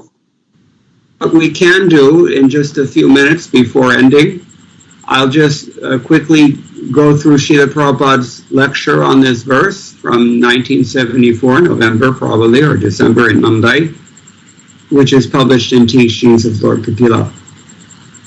So, இன்னும் சிறிது நேரத்தில் நம்ம வந்து சில பிரபுபாதருடைய உபன்யாசங்கள், இந்த கபிலருடைய அறிவுரைகள் அப்படிங்கிற அந்த உபன்யாசங்கள், தொடர் உபன்யாசத்திலிருந்து பிரபுபாதர் என்ன சொல்றாங்க பார்ப்போம். Srila Prabhupada said there are 8,400,000 different species of life described in Padma Purana. 84,84,00,000 பிறவிகளை பற்றி சொல்லப்பட்டிருக்கிறது. And the Mahatma or the sadhu or the devotee is special because he knows that the same Atma is in each and every one of them. So Mahatma சாது பக்தர் அப்படின்னா அவருக்கு தெரியும் இந்த 84,00,000 வகையான பிறவிகளில் கூட ஒவ்வொருடையும் ஒரே வகையான ஆத்மா தான் இருக்கிறது. And he also knows that whatever body we may have, that position is temporary. நம்ம எந்த நிலையில எந்த உடம்புல நம்ம இருந்தாலும் அந்த நிலையானது தற்காலிகமானது அப்படிங்கிறது அவருக்கு தெரியும். If you're having a great time, don't get too attached because it won't last, my friend. நீங்க ரொம்ப ஆனந்தமா ஜாலியா இருக்கீங்க அப்படின்னா ரொம்ப பெருமை கொள்ளாதீங்க, அது வந்து சீக்கிரமா முடிஞ்சிடும். If you're suffering like hell, fine, it's going to pass, so don't worry about it. நீங்க நரகத்துல இருக்க மாதிரி ரொம்ப கஷ்டப்பட்டிருக்கீங்களா, கவலைப்பட வேண்டாம், அதுவும் முடிஞ்சிடும். We cannot remain in any position indefinitely. எந்த ஒரு நிலையிலும், அது இன்பமோ துன்பமோ எந்த நிலையிலும் தொடர்ந்து நம்ம இருக்க முடியாது. We chalk out our plans for continued happiness, but nature will not allow us to stay here indefinitely. நாம வந்து நல்ல தொடர்ந்து இன்பம் அளிப்பதற்காக நம்ம திட்டமிட்டு கொண்டிருக்கிறோம், ஆனால் இயற்கை நம்மளை வந்து அந்த திட்டத்தை நிறைவேற்ற விடாது. As soon as nature calls, we die and give up our post. இயற்கை நம்மளுடைய கூப்பிட்ட உடனே நம்மளுடைய பதவியை விட்டு நம்ம இங்கிருந்து கிளம்பணும், மரணம் அடைய வேண்டும். You'll be posted somewhere else. நீங்க வேற எங்கேயாவது உங்களுக்கு பதவி அளிக்கப்படும். You may have to take the post of a dog or a cat or a demigod or a human being or a ghost or whatever. உங்களுக்கு நாய் பதவி அல்லது தேவருடைய பதவி அல்லது பூனை அல்லது எங்க வேணா நீங்க பதவி ஏற்க வேண்டியிருக்கும். So we have to be careful. This is a sadhu's mercy is that he reminds us of this. So நம்ம ரொம்ப கவனமா இருக்கணும். சாதுவுடைய கருணை தான் இந்த விஷயத்தை நமக்கு நினைவுபடுத்தக்கூடியதான் சாதுவுடைய கருணை. We should use this human form of life to realize its full potential. Don't treat it like an animal body because it isn't. இந்த மனித வாழ்வினுடைய முக்கியத்துவத்தை புரிந்து கொள்ள வேண்டும். நாம் இதை வந்து மிருக வாழ்வில் உண்டான அந்த விஷயங்களை நிறைவேற்றுவதற்காக நம்ம பயன்படுத்தக்கூடாது. நம்மளுடைய முழு மனித வாழ்வுடைய நோக்கத்தை நம்ம புரிந்து கொள்ள வேண்டும். A dog eats out of a garbage can. ஒரு நாயானது குப்பை தொட்டியிலிருந்து சாப்பிடுது. A human being wants to eat on a golden plate. ஒரு மனிதர் வந்து தங்கத்தட்டில் சாப்பிடணும்னு விருப்பப்படுறார். But they're both engaged in the same activity. ஆனா ரெண்டு பேருமே ஒரே செயலை தான் செய்றாங்க. The hallmark of human activity is spiritual life. So மனித வாழ்வு அப்படின்னா அது வந்து ஆன்மீக வாழ்க்கை தான் மனித வாழ்வை குறிக்குது. Our business, Prabhupada says, is to become liberated from all this conditioning. நம்மளுடைய ஒரே நோக்கம், நம்ம இந்த மனித வாழ்வு எடுத்துள்ள நோக்கமே இந்த எல்லா விதமான கட்டுண்ட விதியிலிருந்து நம்ம விடுபட வேண்டும். How is it possible to give up all this attachment? எப்படி இந்த எல்லா பற்றுக்கும் எப்படி விட முடியும்? That he answers, Sa eva sadhushu krito moksha dwaram apafratam. That was last week's verse. So போன வாரம் படிச்ச ஸ்லோகம் ச ஏவ சாதுஷு கிருதோ மோக்ஷத்வாரம். So பக்தர்களுடைய சங்கத்தை நீங்க பயன்படுத்தினால் நீங்க விடுதலை அடைய முடியும். We have to turn our attachment from material things to the sadhu. This is the advice of Sri Chaitanya Mahaprabhu. நம்ம பௌதிகமான விஷயங்களுக்கு பற்றுதல் இருந்து சாதுக்கள் இடத்துல பற்றுதல் வைக்க வேண்டும். இதுதான் Sri Chaitanya மகாபிரபுடைய அறிவுரையும். What to speak of Chaitanya Mahaprabhu or all the Shastras, even the great politician Chanakya Pandit told us, Tyaja Durjana Samsargam Bhaja Sadhu Samagamam. Give up company of bad people and associate with saintly persons instead. Chaitanya Mahaprabhu பத்தி சொல்றதுக்கு ஆச்சாரியர்களை பத்தி சொல்றதுக்கு இருக்கு. சாணக்கிய பண்டிதர் சொல்றார், நீங்க கெட்ட சகவாசத்தை விடுங்க, சாதுக்களிடம் சங்கம் கொள்ளுங்கள். We have to somehow divert our thoughts to Krishna, and it's the sadhu's business to teach us how to do that. நம்ம எப்படியாவது நம்மளுடைய எண்ணங்களை கிருஷ்ணத்துல கொண்டு போக வேண்டும். ஆனால் சாதுக்கள் அதை நமக்கு சொல்லிக் கொடுப்பாங்க எப்படி செய்ய வேண்டும் என்று. In fact, a sadhu doesn't want to teach anything else. சாது வேற எதுவும் உங்களுக்கு சொல்லிக் கொடுக்க விரும்புறதில்லை. So adau shraddha tata sadhu sangha. This is the way to make spiritual advancement. One has to associate with the sadhu. முதல்ல நம்பிக்கை, அதன் பிறகு சாதுக்குடைய சங்கம். சோ சாதுக்குடைய சங்கத்தின் மூலமாக தான் நம்ம வந்து பக்தி ஆன்மீகத்திற்குள்ள முன்னேற முடியும். Now Prabhupada explains titiksha. Often the sadhu's task is thankless because he has to be tolerant. So Prabhupada அடுத்து வந்து திதிக்ஷா, சகிப்புத்தன்மை. அத பாத்தீங்கன்னா அடிக்கடி பாத்தீங்கன்னா இந்த பக்தர்களுடைய விஷயம் என்ன, சகிப்புத்தன்மையோட இருப்பதுதான். Despite all the trouble that a sadhu may encounter, he has to remain merciful on fallen conditioned souls. He sees that people are suffering as a result of lack of Krishna consciousness. So எந்த விதமான கடினமான சூழ்நிலை இருந்தாலும் அவை எல்லாவற்றையும் பொறுத்து கொண்டு ஒரு சாது தொடர்ந்து கருணையை காட்ட வேண்டும். ஏனென்றால் இந்த துன்பப்பட்டுக் கொண்டிருக்கூடிய துயரப்பட்டுக் கொண்டிருக்கூடிய இந்த ஜீவாத்மாக்களுக்கு கருணை காட்டுவதுதான் சாதுக்களுடைய ஒரு முக்கியமான குணம். Other people are always envious, but the sadhu is always thinking of how to save others. மற்றவரெல்லாம் பொறாமையுள்ளவர்களா இருக்கிறார்கள், ஆனால் சாதுக்கள் மட்டும்தான் இவர்களை எப்படி காப்பாற்றுவது என்று யோசிக்கிறார். How does that envy manifest? Other people, ordinary people are envious. How does it manifest? So சாதாரண மக்கள் பொறாமை இருக்கிறார்கள், அந்த பொறாமை எப்படி வெளிப்படும்? They always calculate when they meet a new person. What can I get from this person? How can I use this person? What will he do for me? எப்போ ஒரு புது நபரை சந்திக்கிறோமோ அப்போ அவர் என்ன பண்ணுவார்னா, இந்த நபர்கிட்ட இருந்து நான் என்ன பெறலாம், இந்த நபரை எப்படி நான் வந்து பயன்படுத்திக்கலாம், இந்த நபரை எப்படி நான் வந்து என்னுடைய சுயநலத்துக்காக பயன்படுத்த முடியும் அப்படின்னு யோசிப்பார். But a sadhu is always thinking of how to serve others, how to help others. Therefore he's suhrit, friend. சாது அப்படின்னா பிறருக்கு எப்படி நம்ம நன்மை செய்வது, அவருக்கு எப்படி நம்ம வந்து அவரை எப்படி காப்பாற்றுறது, அவருக்கு எப்படி நம்ம நன்மை செய்யலாம், அதனால அவர் நண்பர். And his kindness is not limited to just human beings, but also to all living beings. அவருடைய கருணையானது மனிதர்களோடு மட்டுமல்ல, மற்ற எல்லா உயிர் வாழ்களுக்கும் அவர் கருணை காட்ட விரும்புகிறார். Your Prabhupada writes, he will hesitate even to kill one mosquito. அவர் வந்து ஒரு கொசுவை கூட கொல்வதற்கு வந்து அவர் தயங்குவார். This is always a challenge at this time of year here in Vrindavan. இது ரொம்ப சவாலான விஷயம் இந்த நேரத்துல விருந்தாவனத்துல. But the sadhu is kind to trees, plants, everyone. சாதுக்கள் வந்து மரங்கள், செடிகள் எல்லாவற்றுக்கும் அவர் கருணை உடையவர். He looks at all living beings as his brothers and sisters. அவர் எல்லா உயிர்களையும் தன்னுடைய அண்ணன் தங்கையாக பார்க்கிறார். How can he create enemies if he has that vision? So இந்த பார்வை இருந்தனா அவர் எப்படி வந்து பகைமை பாராட்ட முடியும்? Ajata shatrava santa. If he has enemies, they become enemies out of their own character, not of any provocation from the sadhus. So அஜாத சத்ரவஹ, அவர்களுக்கு யாரும் பகைவர்கள் கிடையாது. ஆனால் அந்த யார் அவரை பகைவரா நினைக்கிறாங்களோ அது அவர்களுடைய குணத்தான அவங்க இருக்கிறாங்களோ தவிர சாதுக்களுக்கு யாரும் பகைவர்கள் கிடையாது. Enemies only come about as a result of our envious nature. So நம்மளுடைய பொறாமை காரணத்தினாலதான் இந்த பகைவன் வருகிறார். But a sadhu simply teaches, dear human being, my dear friend, please surrender to Krishna. சாது சொல்றார், என்னோட நண்பரே, தயவு செய்து கிருஷ்ணனிடத்தில் சரணடையுங்கள் என்று பிரச்சாரம் பண்றார். Finally, Prabhupada comments, envious people create many impediments for the Krishna consciousness movement, but we have to tolerate them. Prabhupada கடைசி சொல்றார், பொறாமை உடையவர்கள் வந்து கிருஷ்ண பக்தி இயக்கத்திற்கு பலவிதமான தடைகளை உண்டாக்குகிறார்கள், அதையெல்லாம் பொறுத்துக் கொள்ள வேண்டும். There's no alternative. You can change your own nature, but you cannot change another person's nature. That's he's flying his own plane. So, நீங்க உங்களை திருத்திக் கொள்ள முடியும், நீங்க மற்றவரை திருத்திக் கொள்ள முடியாது. ஏன்னா அவர் அவருடைய விமானத்தை ஓட்டி கொண்டிருக்கிறார், நீங்க உங்க விமானத்தை நீங்க தான் சரி பண்ண முடியும். So we have to be peaceful and depend on Krishna in all circumstances, and these are the ornaments of the sadhu. நாம அமைதியா இருக்கணும், பகவான் கிருஷ்ணரை சார்ந்திருக்க வேண்டும். இதுதான் சாதுக்களுடைய ஆபரணங்கள். If we can find such a sadhu and associate with him, then our path to liberation is open. அப்பேற்பட்ட சாதுவை கண்டுபிடித்து அவர்களோடு நீங்க சங்கம் வைத்துக் கொண்டால் கண்டிப்பாக உங்களுக்கு முக்தி கிடைப்பது நிச்சயம்.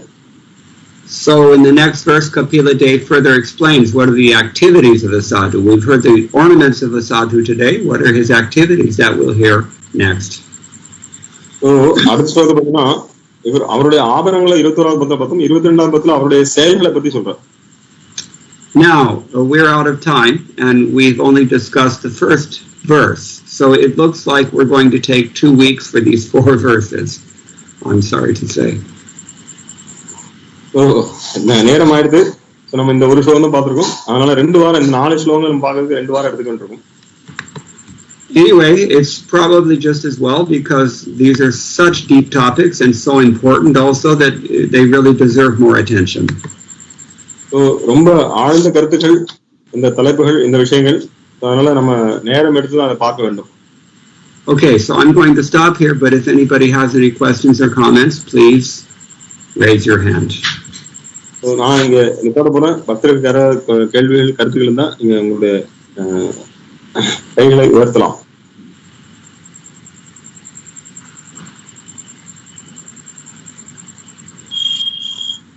Okay. Come on. So, Prabhu, I have a question. Okay, there's 2 other hands up as well. One is KVHVNBB Shri Dama Das. Sridham Prabhu. Now, his hand is no longer raised, it seems. So there's Kishori Priya as well. Okay. Kishori Priya Mataji.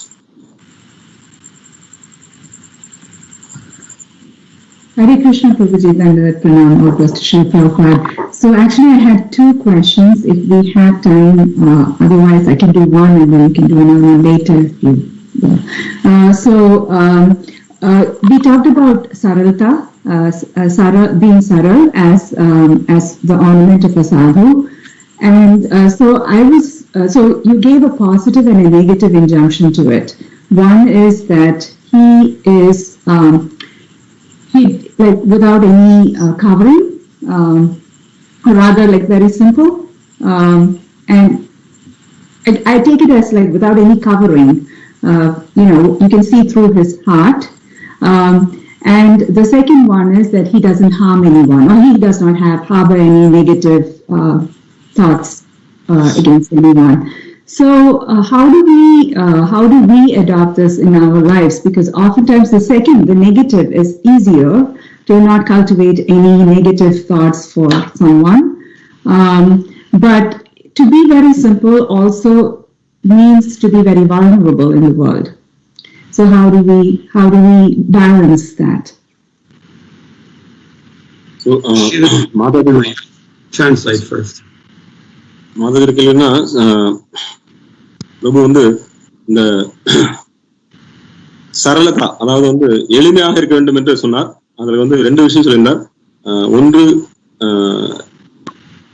தன்னை எதுவும் மறைத்துக் கொள்ளாமல் ஒளிவு மறைவில்லாமல் இருக்க வேண்டும். 2வது பாத்தீங்கன்னா பிறரிடத்துல கூடிய தவறான விஷயங்களை பார்க்க கூடாது அப்படிங்கிறதையும் சொல்றாங்க. ஸோ இப்ப நாம ரொம்ப நேர்மையாக ஒளிவு மறைவு இல்லாம இருந்துட்டோம் அப்படின்னா நம்மளை பிறர் பயன்படுத்திக் கொள்வார்கள், அல்லது நம்மளுடைய விஷயங்களை அவங்க தவறாக பயன்படுத்தக் கூடாது. ஸோ நமக்கு நாமே ஆபத்தை விளைவிக்கிற மாதிரி இருக்குமே இந்த ரொம்ப எளிமையா இருக்கிறதுனால. ஸோ எப்படி இதை நம்ம எப்படி எளிமையா இருக்கிறது, எப்படி அதே நேரத்துல எப்படி நம்ம பிறர் நம்மளை பயன்படுத்தி நம்மளை தவறாக பயன்படுத்தி கொள்ளக்கூடாது அப்படிங்கிறது என்ன பண்ணலாம்? not really sure how you're getting this definition of sarala. All I know is that this is how the word sadhu has been glossed here in the commentaries. But we know the meaning of the word sarala. So it means simply. சரளாங்கிற வார்த்தைக்கு நீங்க எப்படி இந்த அர்த்தம் எடுக்கிறீங்கன்னு தெரியல. ஆனா சரளம் அப்படிங்கிறது வந்து நம்ம அந்த ஸ்லோகத்தை வந்து பார்க்கும்போது பாத்தீங்கன்னா இந்த சாதுங்கிறது வந்து இந்த குணங்களோட இருக்கணும். சரளம்ங்கிறது வந்து ரொம்ப எளிமையான விஷயம். சோ நீங்க எப்படி இந்த டெஃபினிஷன் வரீங்கன்னு தெரியல அப்படிங்கிற. I may have misstated, but it's you mentioned not crooked as a negative. Okay, yeah, I got it. All right, so it's natural to be very simple and straightforward for a pure soul. ஒரு தூய ஆத்மாவுக்கு வந்து இயற்கையாகவே அவர் வந்து எளிமையாகவும் நேரடியாகவும் இருப்பார். But there are some things that destroy that natural characteristic. சில விஷயங்கள் வந்து அந்த இயற்கையான அந்த குணங்களை வந்து அழிக்குது. The general umbrella term for things that destroy saralata is kusanga or asat sanga, bad association. That's general. So குறிப்பா சொன்னா பொதுப்படையா சொல்லணும்னா இந்த சரளதா அதாவது எளிமையை வந்து அழிக்க கூடியதுன்னா குசங்க அல்லது தேவையற்ற சங்கம். There are many different kinds of bad association, of course, but I'm thinking of two of them at the moment. பல விதமான மோசமான சங்கங்கள் இருக்கு. நான் இப்ப ரெண்டு விஷயத்தை இப்ப நினைக்கிறேன். We may recall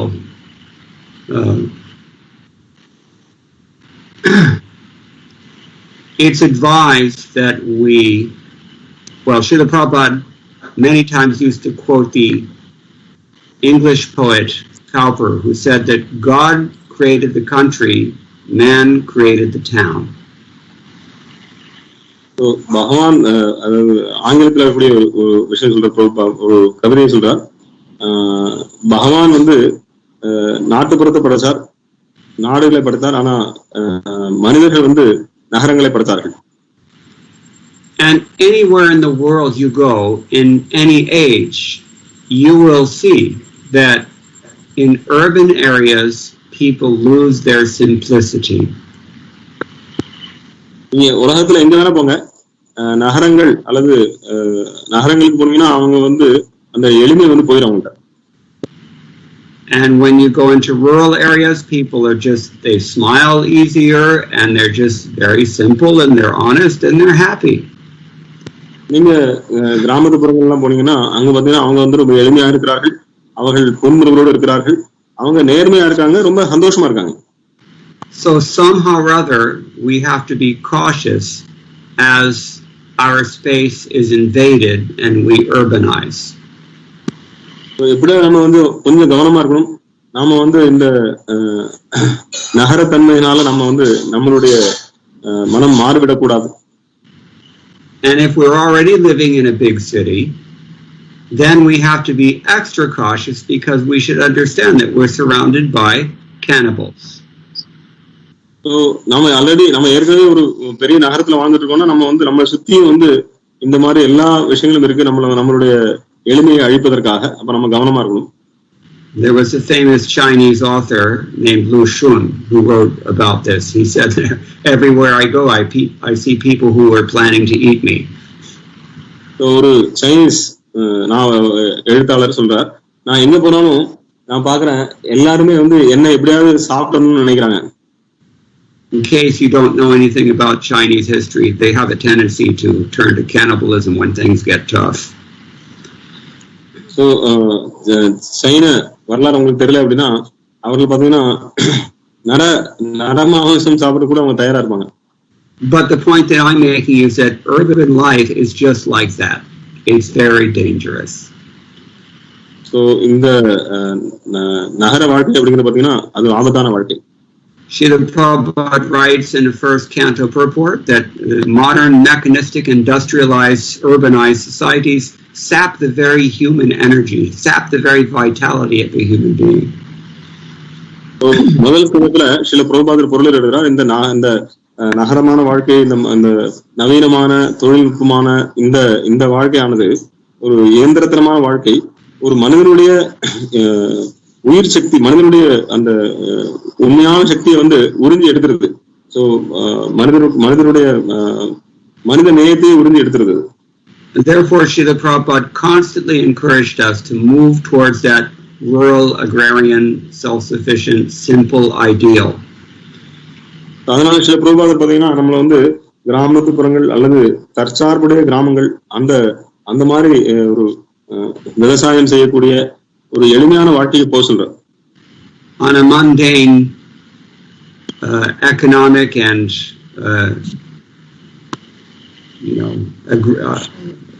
agricultural level, we can say, I don't see any distinction between Srila Prabhupada's teachings and those of Mahatma Gandhi. So, Mahatma Gandhiயுடைய அறிவுரைகளுக்கும் பிரபுபாதருடைய அறிவுரைகளுக்கும் வித்தியாசம் ஒன்றும் கிடையாது. Srila Prabhupada borrowed a term that he also used, simple living, high thinking. சில பிரபுபாதர் அந்த simple living high thinking, எளிமையான வாழ்க்கை மிக உயர்ந்த சிந்தனை அப்படிங்கறத மகாத்மா காந்தி நம்ம இருக்கார். So that's one thing we should understand. If we have been urbanized, it means we have been to some degree socially and therefore psychologically corrupted, and we need to move towards that ideal. That's one thing practical that we can do. Whether we want to do it or not, that's another question, of course.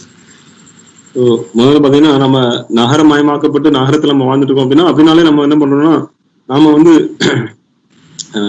Already நம்ம ஏற்கனவே நம்ம களங்கப்படுத்தப்பட்டு விட்டோம். அதனால நாம இங்கிருந்து அந்த கிராமத்து வாழ்க்கைக்கு போக வேண்டும் என்று முயற்சி செய்ய வேண்டும். அதை செய்யறமா செய்யல அப்படிங்கிற வேற விஷயம். ஆனா அதுதான் சிறந்த வாழ்க்கை. Now, the other thing that I was going to mention about this is that if we associate with toxic people, then that also destroys our natural simplicity and straightforwardness. In particular, if we associate with people who are political. குறிப்பாக நம்ம விஷத்தன்மையுடைய நபர்கள், அதாவது உள்ளொன்று வைத்து புறமொன்று பேசுவார் உலகு கலவாமை வேண்டும் அப்படின்னு சொல்றாங்க. அதாவது அரசியல் ரீதியாக இந்த மாதிரி போலியான நபர்கள் நீங்க பழகும்போது அதுவும் நம்மளுடைய குணத்தை அழித்துவிடும். By nature, a political person says one thing and does another thing. இயற்கையாகவே ஒரு அரசியல்வாதி ஒன்று செய்வார், ஒன்று சொல்வார், ஒன்று செய்வார். I think you used the term covered.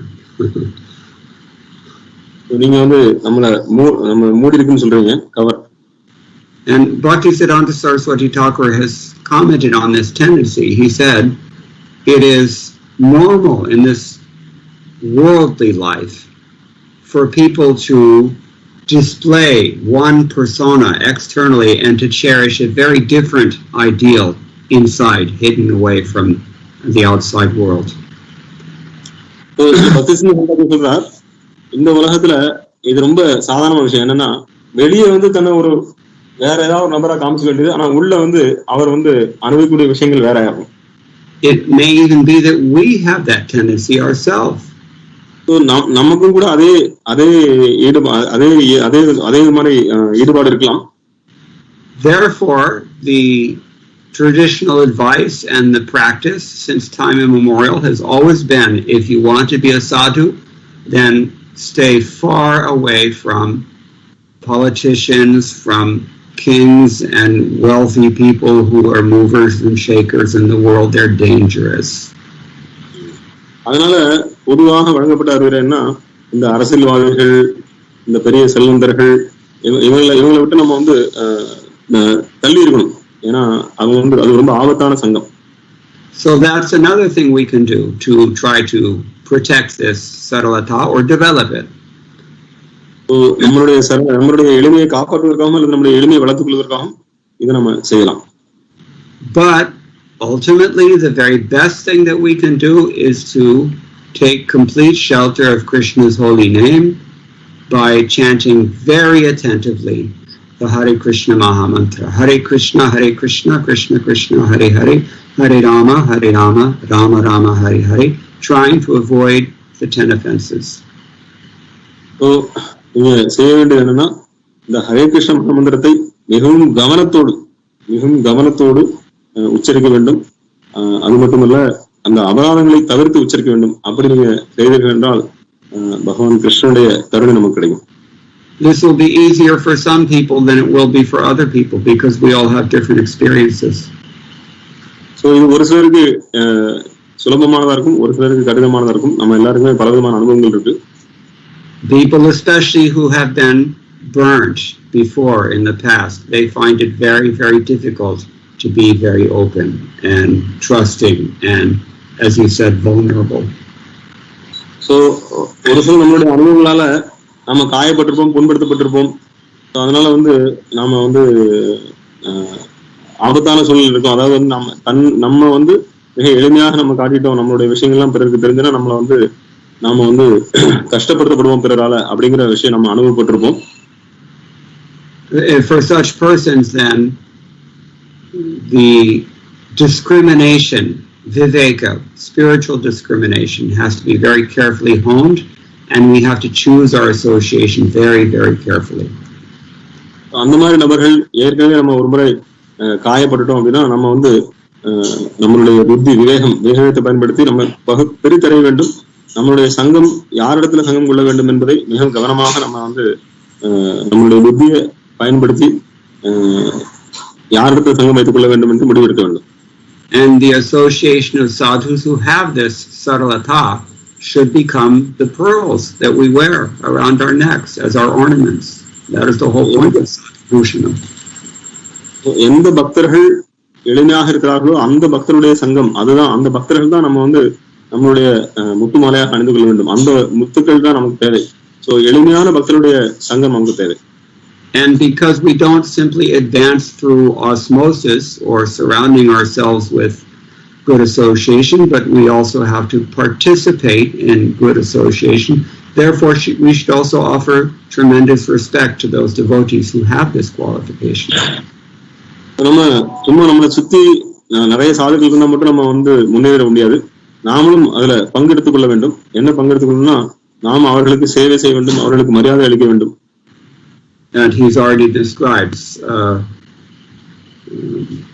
to ornament the devotees means manayanti, to offer respects. பக்தர்களுக்கு மரியாதை அளிப்பது அதுதான் ஒரு பக்தருக்கு ஆபரணம். 20 minutes for one question. I hope that's satisfactory. ஒரு கேள்விக்கு அந்த பதில் போதுமானதா? Thank you so much, Prabhuji. Okay, Shivakumar Meenakshi. Hare Krishna, Prabhu. Hare Krishna.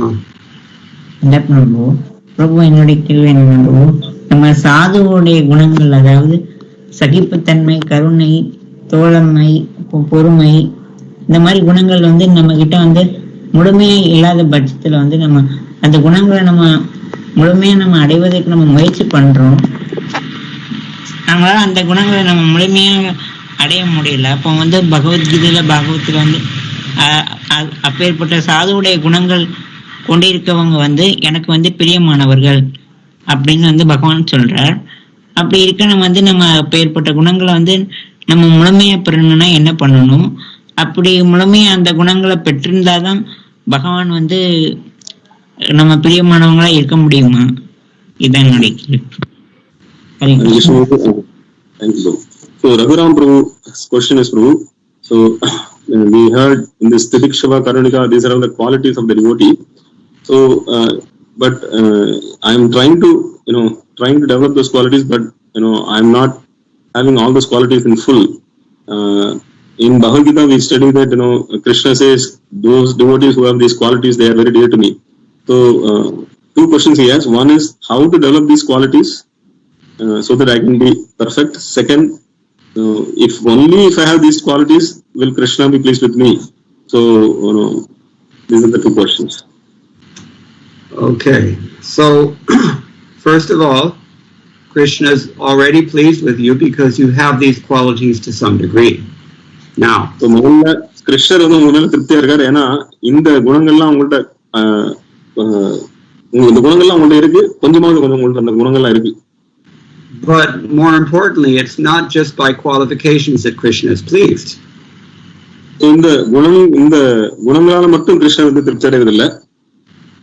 We're going to hear, I think, in coming classes, that these qualities will develop automatically just as a natural concomitant result of performing devotional service sincerely. வரக்கூடிய ஸ்லோகங்கள் நம்ம பார்ப்போம். இந்த குணங்கள்லாம் நீங்க தனிப்பட்ட முறையில் வளர்க்க வேண்டாம். நீங்க பக்தி தொண்டு செய்யும் பொழுது தானாகவே உங்களுக்கு இந்த குணங்கள்லாம் உங்களை வந்து சேரும். அது வந்து உபபொருட்களாக வந்து பக்தி தொண்டு நீங்க செய்யும் போதே உங்களுக்கு அந்த குணங்கள்லாம் வந்துடும். And we've already heard, I believe it was Sanatana Goswami who quoted 5th Canto, Chapter 18, Text 12, which we were not able to revisit due to lack of time. But that particular reference in Srimad Bhagavatam explains this whole principle of how simply by performing unmotivated devotional service for Krishna's pleasure, all these good qualities naturally arise because they're already innate within us. They just have to come out. So, Sanatana Goswami மேற்கோள் காட்டியிருந்தார் 5, 18, 12 அந்த ஸ்லோகம், பிரகலாத மகாராஜ் சொல்லக்கூடிய ஸ்லோகம். அதுல வந்து சொல்றார், யாரொருவர் பகவானுக்கு தூய பக்தி தொண்டு செய்து கொண்டிருக்கிறாரோ அவரிடத்துல தேவனுடைய எல்லா நற்குணங்களும் அவரிடத்துல வெளிப்படுத்தப்படும். அவர்கள் எல்லாம் அந்த குணங்களை வளர்த்துக் கொள்வார்கள். ஆனால் பக்தர்களாதவர்களுக்கு வந்து அவங்களுக்கு எந்த நல்ல குணமும் கிடையாது. ஸோ அதனால பக்தி தொண்டு செய்வதன் மூலமாக கண்டிப்பாக எல்லா நல்ல குணங்களும் உங்களை வந்து சேரும். So they will automatically shine in due course of time. It's just a question of maturation. So கண்டிப்பாக தானாகவே ஸ்வயம் பிரகாசம், தானாகவே உங்களுக்கு அந்த அந்த குணங்கள் உங்களிடத்துல வந்து பிரகாசமாக வெளிப்படும். கால அவகாசம் எடுக்கும் அவ்வளவு. We don't have to separately endeavor for these qualifications, and they're not that important anyway. நம்ம தனிப்பட்ட முறையில இதுக்காக முயற்சி செய்ய வேண்டிய அவசியம் இல்லை. But they come automatically just as a result of our endeavor to please Krishna sincerely. That's the essence. கிருஷ்ணரை திருப்திப்படுத்த வேண்டும் என்கின்ற நம்மளுடைய முயற்சினாலவே அந்த முயற்சி மூலமாக எல்லா நற்குணங்களும் உங்களை வந்து சேரும். அதுதான் சாரம். கிருஷ்ணரை திருப்திப்படுத்தணும், அதுதான் சாரம். I hope that's satisfactory. Raghuram பிரபு திருப்தி எழுத்துதா? Thank you, Prabhu. Okay, Prabhu. Hare Krishna. And Shiv Kumar. Hare Krishna, Prabhu. Dandavat Pranams, Prabhu. Prabhu, we theoretically understand people who put us through the difficulties are the ones who are getting us closer to Krishna. But when it comes to practical application of it, Prabhu, we are not able to forget the past or let go the people. If not, thank them, Prabhu. I just wanted to hear your instructions and guidance how to handle this, Prabhu. Hare Krishna. I think you're asking that we know that tolerance is a good quality to yes, develop. Prabhu. Yes, Prabhu. With respect to tolerance. Yes, Prabhu. Easier said than done, I think. So you want to restate your question in Tamil? Yes, Prabhu. Hare Krishna. பக்தர்களுக்கு வணக்கம். கேள்வி என்னன்னா, நம்ம வந்து ஏட்டளவில் நம்மளுக்கு யாரு கடினமான சூழ்நிலையை தருகிறார்களோ அவர்களால் தான் நாம் கிருஷ்ணருக்கு அருகில் வருகிறோம் என்பது புரிகிறது ஏட்டளவில். ஆனால் நடைமுறைக்கு வரும்போது அவங்களுக்கு நன்றி சொல்ல முடியலனாலும் அந்த கடினமான சூழ்நிலைகளை மறக்கிறதுக்கோ இல்ல அவங்களை மன்னிக்கிறதுக்கோ நம்மளுக்கு அந்த மனம் வர்றதில்லை. அது எப்படி இதை அணுகலாம் அப்படின்னு பிரபு கிட்ட கேள்வி. Hare Krishna. You may recall that I think it was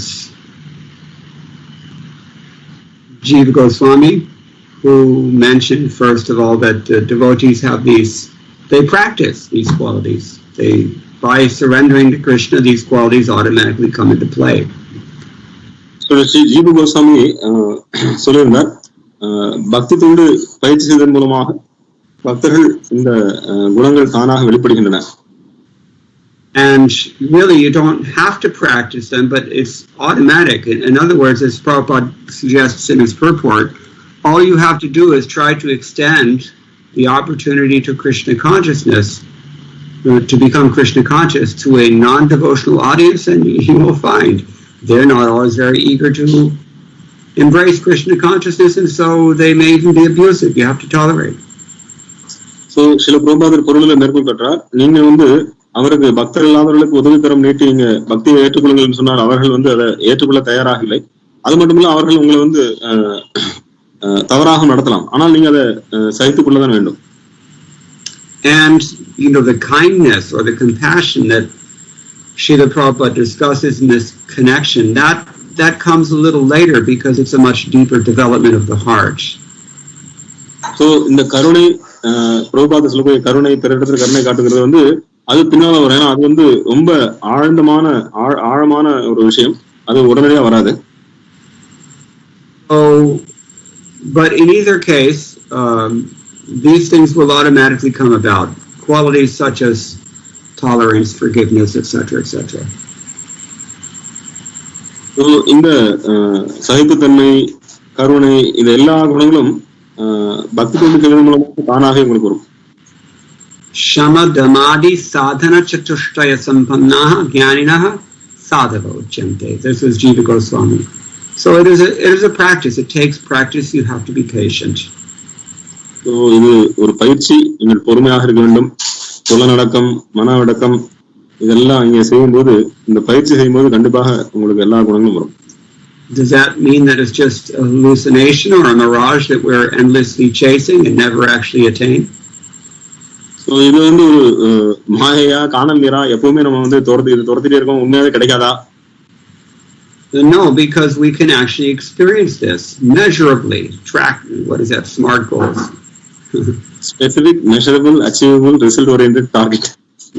Objectively we can measure that we're making progress. That is a fact. So இதை நீங்க வந்து கண்டிப்பாக உங்களால் நீங்க வந்து அளந்து பார்க்க முடியும். உங்களால் நீங்க வந்து பார்க்க முடியும் உங்களுடைய முன்னேற்றத்தை. Those who are sincerely practicing Krishna consciousness in the standard way under good direction, they will develop these qualities and they will experience that. யாருக்கு பக்தி தொண்டை, கிருஷ்ண பக்தியை தன்னுடைய தகுந்த வழிகாட்டின் கீழ் ஒழுங்காக பின்பற்றினால் கண்டிப்பாக அவர்களுக்கு இந்த அனுபவம் கிடைக்கும். I'm not perfect, but I can say that there are things that used to bother me that don't bother me anymore because of Krishna consciousness.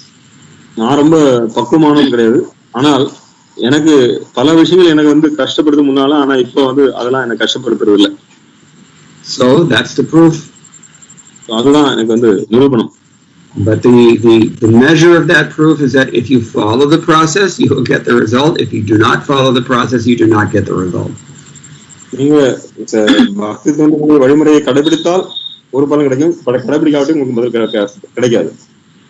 Is that okay? Yes, Professor. Thank you so much, Prabhu, for that. Hare Krishna. Shankar. Hare Krishna, Prabhuji. Dandavad pranams. Prabhuji, இது ரொம்ப நாள் முன்னாடி உள்ள கேள்வி மன்னிச்சிருந்தேன். அது மனம் வந்து ரொம்ப குழப்பமா இருக்கு. எந்த விஷயம் செய்யணும்னாலும் ஒரு என்ன சொல்றது, ஒருவேளை அது தமோ குணத்துல இருக்கிறதுனாலே என்னமோ, நீங்க முதல் லெக்சர்ல சொல்லியிருந்தீங்க சத்துவகுணத்துக்கு முன்னேறணும்னு. ஆனா கேக்குற விஷயங்கள் சத் விஷயங்கள் கேட்டாலும் அத வந்து அந்த புத்தியும் அந்த செயல்களும் என்னோட செயல்பாடுகளும் வார்த்தைகளும் வந்து அதே மாதிரி வர மாட்டேங்குது, எண்ணங்களோட ஒத்து போக மாட்டேங்குது. ஒருவேளை அந்த லெக்சர்ல நீங்க சொல்லியிருந்தீங்க அந்த உள்ள ஒரு சட்டிலா பொறாம குணம் இருக்குன்ட்டு அப்படின்னு சொல்லியிருந்தீங்க. அதனாலயோ என்னன்னு தெரியல. அதுக்கப்புறம் ஏதாவது கோவற மாதிரி சிச்சுவேஷன்னா பொறுத்துக்கொள்ளணும் அப்படின்னு கிளாஸ்ல கேட்டாலும் அந்த கோவற மாதிரி சிச்சுவேஷன் வந்து உனக்கு குழந்தைகிட்டே அந்த கோவத்தை வெளிப்பாட்டுற மாதிரி இருக்கு. ஸோ எப்படி வந்து இதெல்லாம் இது திருத்திக்கிறது, சத்துவ குணத்துக்கு எப்படி உயர்றது அப்படின்னு? Hare Krishna Prabhu, this is Devi's question. So Devi, she is my niece, my aunt's daughter. You've been to their home in Chennai. So Devi's question is, from a previous class, also in today's class, that you told that we have to actually rise up to the mode of goodness. But we are hearing all these lectures and everything, but then when the situation comes in the home that we are generally in the mode of passion or in the mode of ignorance, and we know that we should not get angry, but then sometimes that I'm getting angry with my own daughter, my child. So I don't know, is it the subtle envy within my heart that I am not able to go to the mode of goodness, how to rise to the mode of goodness, and how to come out of this anger and all these bad qualities. Very nice question. அருமையான கேள்வி. Srila Prabhupada has many times explained Krishna consciousness is a science, and just as in any science, you have to exactly follow the instructions in order to get the predictable result.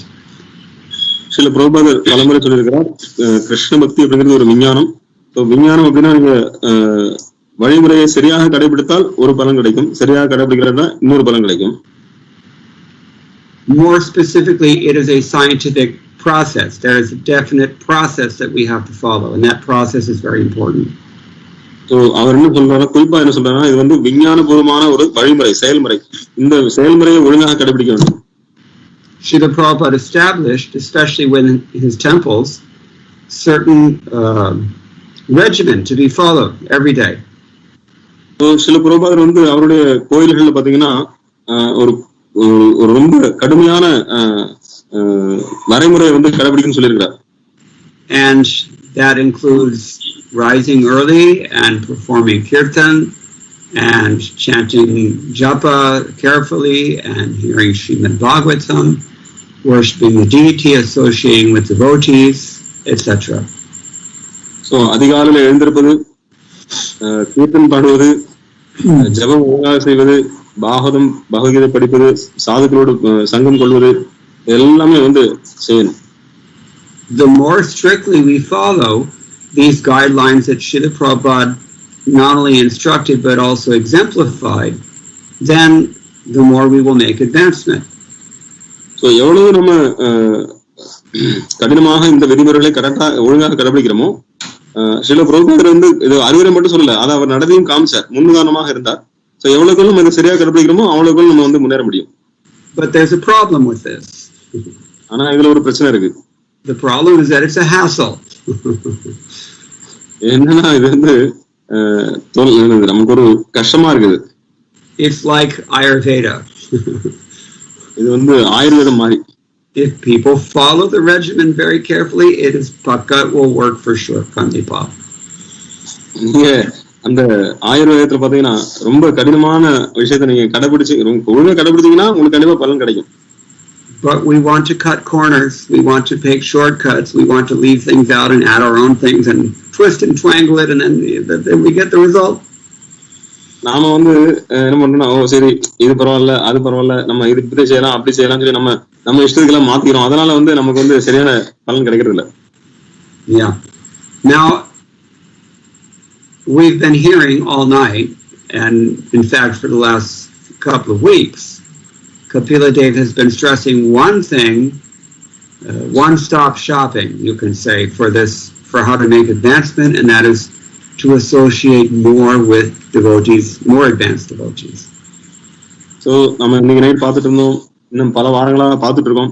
Kapila தேவர் ஒரு விஷயத்த திரும்ப திரும்ப சொல்ற, என்ன சொல்றாருன்னா, நீங்க உங்களை விட உயர்ந்த சாதுக்களோட நீங்க வந்து முன்னேறிய பக்தர்களோட நீங்க வந்து சங்கம் கொள்ள வேண்டும்.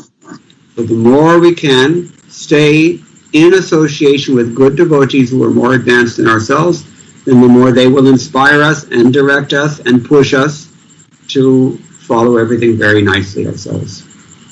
So எந்த அளவுக்கு நாம வந்து நம்மளோட முன்னேறிய ஆன்மீகத்தில் முன்னேறிய பக்தர்களோடு நம்ம சங்கம் வைத்துக் கொள்கிறோமோ அவர்கள் வந்து நமக்கு வந்து தூண்டுதல் கொடுப்பார்கள், ஊக்குவிப்பார்கள். அவர்கள் நம்மளை வந்து தள்ளி விடுவார்கள். அவங்க நல்லபடியாக நம்மளை முன்னேறுவதற்கு வந்து நமக்கு உதவி செய்வார்கள். I always give this example from one of those Akbar Birbal stories. If you're trying to cook a pot of khichdi by suspending it 30 feet above the flame, it's going to take some time. நான் ஏற்கனவே இந்த அக்பர் பீர்பால் கதை சொல்லுவேன். நீங்க 30 அடி உயரத்துல ஒரு பானையை வச்சுட்டு கீழே வந்து நெருப்பு வச்சு அது வந்து அந்த பானையில பொங்கல் வந்து சமைக்க முடியுமா? Certainly it may be more convenient to do that, and certainly you can make that choice if you like. அது ரொம்ப ஈஸியா தான், நீங்க அந்த அந்த அந்த விருப்பத்தை நீங்க தேர்ந்தெடுக்கலாம். But if you're hungry, you know how to get it cooked. ஆனா உங்களுக்கு பசி இருந்தா உங்களுக்கு தெரியும் எப்படி சமைக்கணும், உங்களுக்கு தெரியும். Therefore, Ramananda Rai said, he wrote a very nice verse about this. To the extent that one is actually hungry, to that extent as Krishna consciousness will satisfy his appetite. எந்த அளவுக்கு அவருக்கு பசி இருக்கிறதோ அந்த அளவுக்கு கிருஷ்ண பக்தி அந்த அது வந்து அவருக்கு வந்து அந்த பசியை தீர்க்கும். There's a hidden depth to that statement. It's very profound. இது ரொம்ப ஆழமான ஒரு வாக்கியம், ஆழ்ந்த கருத்து அதுல இருக்கிறதுல. So we just have to follow the same process. There's no magic formula. There's nothing esoteric about it. It's a very simple process, but people don't follow it. They want to manufacture something else, or they want to concoct in some way, and therefore they end up frustrated. So இதுல எந்த ஒரு மாயம் ஜாலம்லாம் கிடையாது, ஒரு அதிசயமான வழிலாம் கிடையாது. நீங்க பக்தி தொண்டுக்குண்டான வழிமுறையை ஒழுங்காக கடைபிடிக்க வேண்டும். கடைபிடித்தால் கண்டிப்பாக பலன் கிடைக்கும். Guru mukha padma bhakko chitete kori aiko aruna kori homane asha. That means that when you hear something from the spiritual master, it should go into your ear and into your heart, and it should stay there. And you should only do what you hear and do not do anything else. So Guru mukha padma bhakya chitete kori aika. So குருநாதருடைய திருவாயிலிருந்து வரக்கூடிய வார்த்தைகள் உங்கள் காதல் வழியாக இதயத்துக்குள்ள போக வேண்டும், அது இதயத்தில் தங்க வேண்டும். குருநாதர் என்ன சொல்றாரோ அதை மட்டும் தான் நீங்க செய்யணும், அதை தவிர மற்ற விஷயங்கள் நீங்க செய்யக்கூடாது. இதை நீங்க எதில் நீங்க உறுதியா இருக்கணும். If only we had such faith, அந்த நம்பிக்கை மட்டும் இருந்தா we would make such rapid advancement. One time you get an instruction, you follow. அப்ப நீங்க மிக விரைவாக முன்னேற முடியும். ஒரு முறை நீங்க அறிவுரை வாங்கி அதை நீங்க பின்பற்றுங்க. Those who were personal servants of Srila Prabhupada, they know this. So Srila Prabhupada's அந்தரங்க சேவர்களுக்கு இந்த விஷயம் தெரியும். Srila Prabhupada's personal association was so intense, he would give you an instruction once. If you didn't follow it, you would be replaced. Srila Prabhupada ஒரே ஒரு முறை உங்களுக்கு அறிவுரை கொடுப்பார், அதை நீங்க சரியா பின்பற்றலன்னா நீங்க அடுத்த பிரபுபாதோட சேவரா இருக்க முடியாது. So we have to be a little intense about our practice. It's that way. Hard work, huh? So கடினமான உழைப்பு தேவை, பயிற்சியில் தீவிரமா இருக்கணும். But we get the results. As I said, if we follow the process, we get the results for sure. So கடினமான பயிற்சி, கடினமான தீவிரமான பயிற்சியில் ஈடுபட்டு கண்டிப்பாக பலன் கிடைக்கும். Okay, I hope that's satisfactory answer. Shankar, you still have your hand raised, or is it a second question? If it's a second question, I'm going to go to Vednarayan first because he's been very patiently waiting a long time. Okay, the hand is down. That means Vednarayan. Yes, so I think my question is already answered in those questions, but okay. The specific question is. With Shanta. So we know that when we are in the congregation, when we have to tell some things to the devotees, and sometimes there is a communication gap or whatever.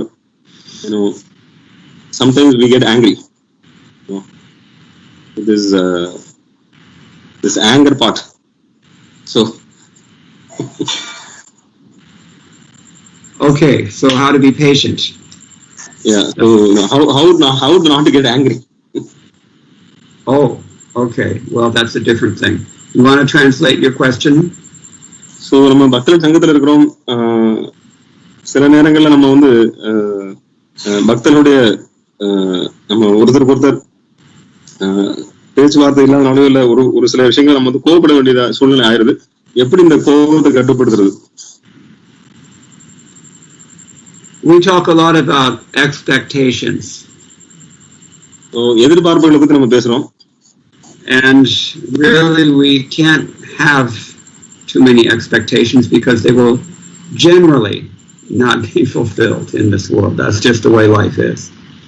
So எதிர்பார்ப்புகள் எப்பவுமே நிறைவேற்றப்படாது. அதுதான் இந்த உலக வாழ்க்கை அப்படிதான் இருக்கும். உங்களுடைய எதிர்பார்ப்புகள் நிறைவேற்றப்படாது. But as we've been saying, we have to practice, and we have to practice, and we have to practice, and then eventually we become really patient, and we become really peaceful, and we become really free from anger, etc. All these things that we've been hearing tonight in the commentaries. So, நம்ம பலமுறை சொல்லியிருக்கிறோம், நீங்க இந்த பக்தி தொண்டை பயிற்சி செய்ய வேண்டும், பயிற்சி செய்ய வேண்டும், பயிற்சி செய்ய வேண்டும். பயிற்சி செய்வதன் மூலமாக நாளடைவில் கொஞ்சம் கொஞ்சமா நம்ம வந்து பொறுமையாகவும் இந்த கோபப்படுவதெல்லாம் விட்டு அமைதியாக கண்டிப்பாக நமக்கு வந்து முன்னேற்றம் கிடைக்கும். இந்த ஆச்சாரியர்கள் சொன்ன இவ்வளவு விஷயங்களா இருக்கு, நம்ம பக்தி தொண்டை கடைபிடிக்க வேண்டும். They say in English, practice makes perfect. ஆங்கில சொல்வார்கள், பயிற்சி ஒருவனை பக்குவமானவன் ஆக்கும். But not in the beginning. ஆரம்பத்துல கிடையாது. It's understood that you're going to fail sometimes. So சில நேரங்களில் கண்டிப்பா நம்ம தோல்வி அடைவோம். Just like Davey was saying, to be a parent, you have to have infinite patience. Infinite patience. So பெற்றோர்கள் எப்போ இருக்கணும்னா அவங்க வந்து அளவிட முடியாத அளவுக்கு அவங்க பொறுமை இருக்கணும்.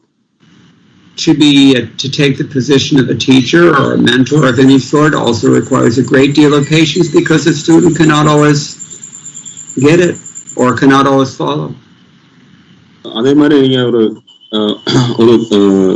ஒருத்தரை வழி நடத்தக்கூடியவராக அல்லது ஆசிரியராக இருந்தீங்க அப்படின்னா கண்டிப்பாக நீங்க பொறுமை இருக்கணும். ஏன்னா எல்லாருமே வந்து ஒரே மாதிரி கிடையாது. எல்லாரும் நீங்க சொல்லக்கூடிய விஷயத்தை வந்து அவங்க வந்து புரிந்து கொள்ள முடியாது. None of us is perfect. We aren't perfect ourselves. யாருமே இங்க பக்குவமாக கிடையாது, நாமளே பக்குவமாக கிடையாது. And so we have to be merciful. This is another point of tonight's verse. Karunika. நம்ம கருணையுடையவர்களா இருக்கணும். காருணிகா. That mercy means that you don't reject a person, or maybe, as you said, get angry with a person because they, we've all got challenges, different kinds maybe, but everybody has their own set of baggage to deal with. So கருணை அப்படின்னா நீங்க வந்து பொறுமையா இருக்கணும். அடுத்த ஒரு பக்தரை யாருமே வந்து நீங்க வந்து நிராகரிக்க கூடாது. சோ எல்லாருக்கும் கருணை காட்ட வேண்டும். நம்ம எல்லாருக்குமே வந்து ஒரு சில விதமான பிரச்சனைகள் இருக்கு. எல்லாருக்கும் ஒரே மாதிரி பிரச்சனை கிடையாது. ஒவ்வொருத்தருக்கும் ஒரு விதமான பிரச்சனைகள் அவங்க நம்ம பைய தூக்கிட்டு இருக்கோம், பிரச்சனைங்கிற பைய. Now, specifically regarding controlling anger, that may be difficult in Tiruthendur. குறிப்பாக கோபத்தை கட்டுப்படுத்துறது திருச்செந்தூர்ல வரும்போது அது கொஞ்சம் கடினமான விஷயம் தான். It's just the influence of the deity. They say. So அங்க இருக்கக்கூடிய ஸ்கந்தனுடைய அவருடைய ஆதிக்கத்தால வந்து அங்க கோபம் இருக்கு. But anyway, as practice, and patience, therefore, and it will work out in due course. பயிற்சி பண்ணுங்கள், கண்டிப்பாக இது வந்து வேலை செய்யும். But remember where anger comes from. Anger comes from a desire that is frustrated. எங்கிருந்து கோபம் வருது? எப்ப வந்து உங்களுடைய விருப்பமானது, உங்களுடைய ஆசை நிறைவேறவில்லை, அப்போ வந்து உங்களுக்கு வந்து கோபம் வருது. Kamat krodho bhijayate. Instead of kama, I use the word expectation, which is the same thing. So kamat krodho bhijayate, காமம்னா இங்க எதிர்பார்ப்பு. சோ நம்மளுடைய எதிர்பார்ப்பு நடக்கல அப்படின்னா நமக்கு கோபம் வருது. We can't always have things our way. Sometimes Krishna's just arranged something else. We have to eat that.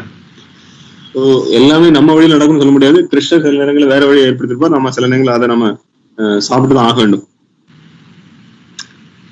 I don't know if it's a completely satisfactory answer. That's what I have to say tonight. That's very, very, very satisfied. Okay. Now, Kishori Priya had a second question that we did not address yet. If she's still interested in asking. Yes, it is not directly related to the topic of this verse, but it was something that Srila Prabhupada had mentioned in his lecture. So he says that the next body that we get is actually determined by Yamraj, based on our karmas. And we also hear that the soul finds the place that of birth, the house, if you will. And so, so why would a soul, because we see people, they are not in the ideal situation. So the question comes to mind, why would a soul choose an inappropriate place? Is it the ignorance? And the question basically is that as we get advanced in our spiritual path, is that it's hard to say that the soul discriminates. I don't know if that's the right term, but can the soul find a better place as it progresses in its spiritual path? I'm not really sure I understand your question, but I think you're asking why would we choose a disadvantageous situation to take birth in? Yes, and is that determined by our own, again, coming back to karma, and our own, place in, what, if, again, like how covered are we? And then as we make progress, because we see, and Srila Prabhupada has said that when you're very advanced and then you have a little bit left, then you take birth in a very conducive environment.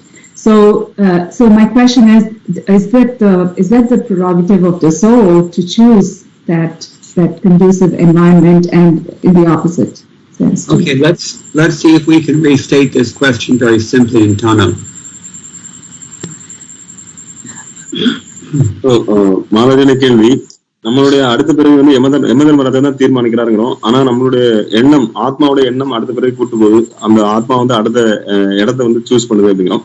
அப்படிங்கும்போது எதற்காக ஆத்மா வந்து ஒரு மோசமான சூழ்நிலை அல்லது ஒரு பக்தி தொண்டுக்கு உதவாத ஒரு இடத்துக்கு போய் போகணுங்கிறத வந்து ஆத்மா எப்படி நினைக்கும்? ஸோ இது வந்து அடுத்த இடத்த சூஸ் பண்றது வந்து ஆத்மாவா யமதர்மராஜாவா? Okay, there's a very, very subtle question. It's a very good question also. நல்ல கேள்வி, சூக்ஷ்மமான கேள்வி. Srila Prabhupada, while in one of the lectures on this passage of the Bhagavatam, he quotes from 3rd Canto, chapter 31, text number 1, very famous verse. Karmana daiva netrena jantur dehupapattaye striyam udaram pravishtam pungsareta kanashrayaha. And you can translate. சில பிரபுபாதர் அவருடைய ஒரு உபன்யாசத்துல இந்த ஸ்ரீமத் பாகவதம் ஸ்கந்தம் 3 அத்தியாயம் 31 பதம் 1க்கு அவர் வந்து அதை சொல்கிறார். பரமபுருஷ பகவான் கூறினார், பரமனின் மேற்பார்வையின் கீழ் அவரது பணியின் முடிவிற்கு ஏற்றபடி உயிரினமாகிய ஆத்மா ஒரு குறிப்பிட்ட வகை உடலை மேற்கொள்ள ஆணின் விந்துவாகிய அணுக்கூறின் மூலம் ஒரு பெண்ணின் கருப்பையில் நுழையும்படி செய்யப்படுகிறது. So if we say that we choose our own future, man is the architect of his own future, that is correct. நாம சொல்றோம் நம்மளுடைய எதிர்காலத்துக்கு நாமளே பொறுப்பு, அது சரிதான். And Prabhupada sometimes says like that. பிரபுபாதரும் அதை வந்து சில நேரங்கள் சொல்கிறார். And if we instead say that we have no choice where we're going in our next life, that's also correct, and therefore Srila Prabhupada also sometimes says that. நாம அடுத்தவங்க எங்க போறோங்கிறது நமக்கு வந்து எந்த விருப்பம் நம்ம தேர்ந்தெடுக்க முடியாது அப்படிங்கிறதும் உண்மைதான். பிரபுபாதரும் சொல்றார். So to say that we choose our future or our next birth, it's true in a qualified sense, means we have chosen to perform activities that lead to a particular result. எப்ப நம்ம வந்து நம்மளுடைய எதிர்காலத்தை நம்ம தேர்ந்தெடுக்கிறோம் அல்லது நம்மளுடைய அடுத்த உடலை தேர்ந்தெடுக்கிறோம் அப்படின்னா நம்மளுடைய செயல்களுடைய விளைவுகள், நம்ம என்ன செயல்களை இப்ப செய்யறோமோ அதுதான் நம்ம அடுத்த பிறகு கூட்டு போகுது. In that limited sense, we can determine our future. So அந்த ஒரு குறிப்பிட்ட விஷயத்துல அந்த இதை வச்சு நம்ம வந்து அடுத்த எங்க போறோங்கிறத நம்ம வந்து தீர்மானிக்க முடியும். But having performed those activities, then we are locked in, and by dint of that karma, we are placed in an appropriate cell. So நாம கர்மாக்கள், அதாவது செயல்களை செஞ்ச பிறகு நம்ம ஒன்றும் செய்ய முடியாது. அந்த செயலினுடைய விளைவுக்கு தகுந்த மாதிரி நம்ம வந்து ஒவ்வொரு குறிப்பிட்ட அறைகளை வைக்கப்படுறோம். Now this whole process is supervised, if you will, or organized by the Lord's various agents, and that's called Daiva. So இந்த முழு இந்த செயல்முறை வந்து பாத்தீங்கன்னா பகவானுடைய பிரதிநிதிகளால வந்து இது மேற்கொள்ளப்படுகிறது. அதான் தெய்வம் அப்படின்னு அழைக்கப்படுகிறது. So we have limited free will. We have minute independence. நமக்கு வந்து ரொம்ப சிறிய அளவு சுதந்திரம் இருக்கு. Karmana daiva netrena jantur dehu papataye. We are placed into a particular birth according to our karma by the hand of fate. So நாம ஒரு குறிப்பிட்ட பெண்ணுடைய கருப்பையில ஆணின் விந்து மூலமா நுழைக்கப்படுறோம். எப்படின்னா பகவானுடைய மேற்பார்வையின் கீழ். So that's called karma, and before birth it's called aprarabdha karma, and after birth it's called prarabdha karma. பிறப்புக்கு முன்னால இது அப்ராரப்த கர்மா, பிறந்த பிறகு இது பிராரப்த கர்மா. Is it clear what I'm saying? That our choice is there, but it's also limited. நான் சொல்ல உங்களுக்கு புரியுதா? நமக்கு நம்ம என்ன எங்க போறோங்கிறது நமக்கு அந்த விருப்பம் இருக்கு. ஆனா அதுவும் ஒரு குறிப்பிட்ட அளவு தான்.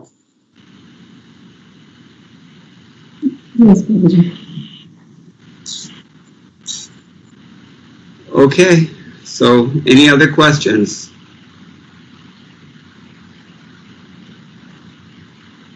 If not, then we will see you all bright and early in about 12 hours from now. Yes, folks. Okay, all glories to Srila Prabhupada. Thank you very much. Vancha kalpatarubhyascha kripa sindhubhaiva cha patitanam pavanebhyo vaishnavebhyo namo namo. Thank you, Prabhuji. நாளை காலையில எல்லாம் 8:30 வந்துருவோம். ஹரே கிருஷ்ணா.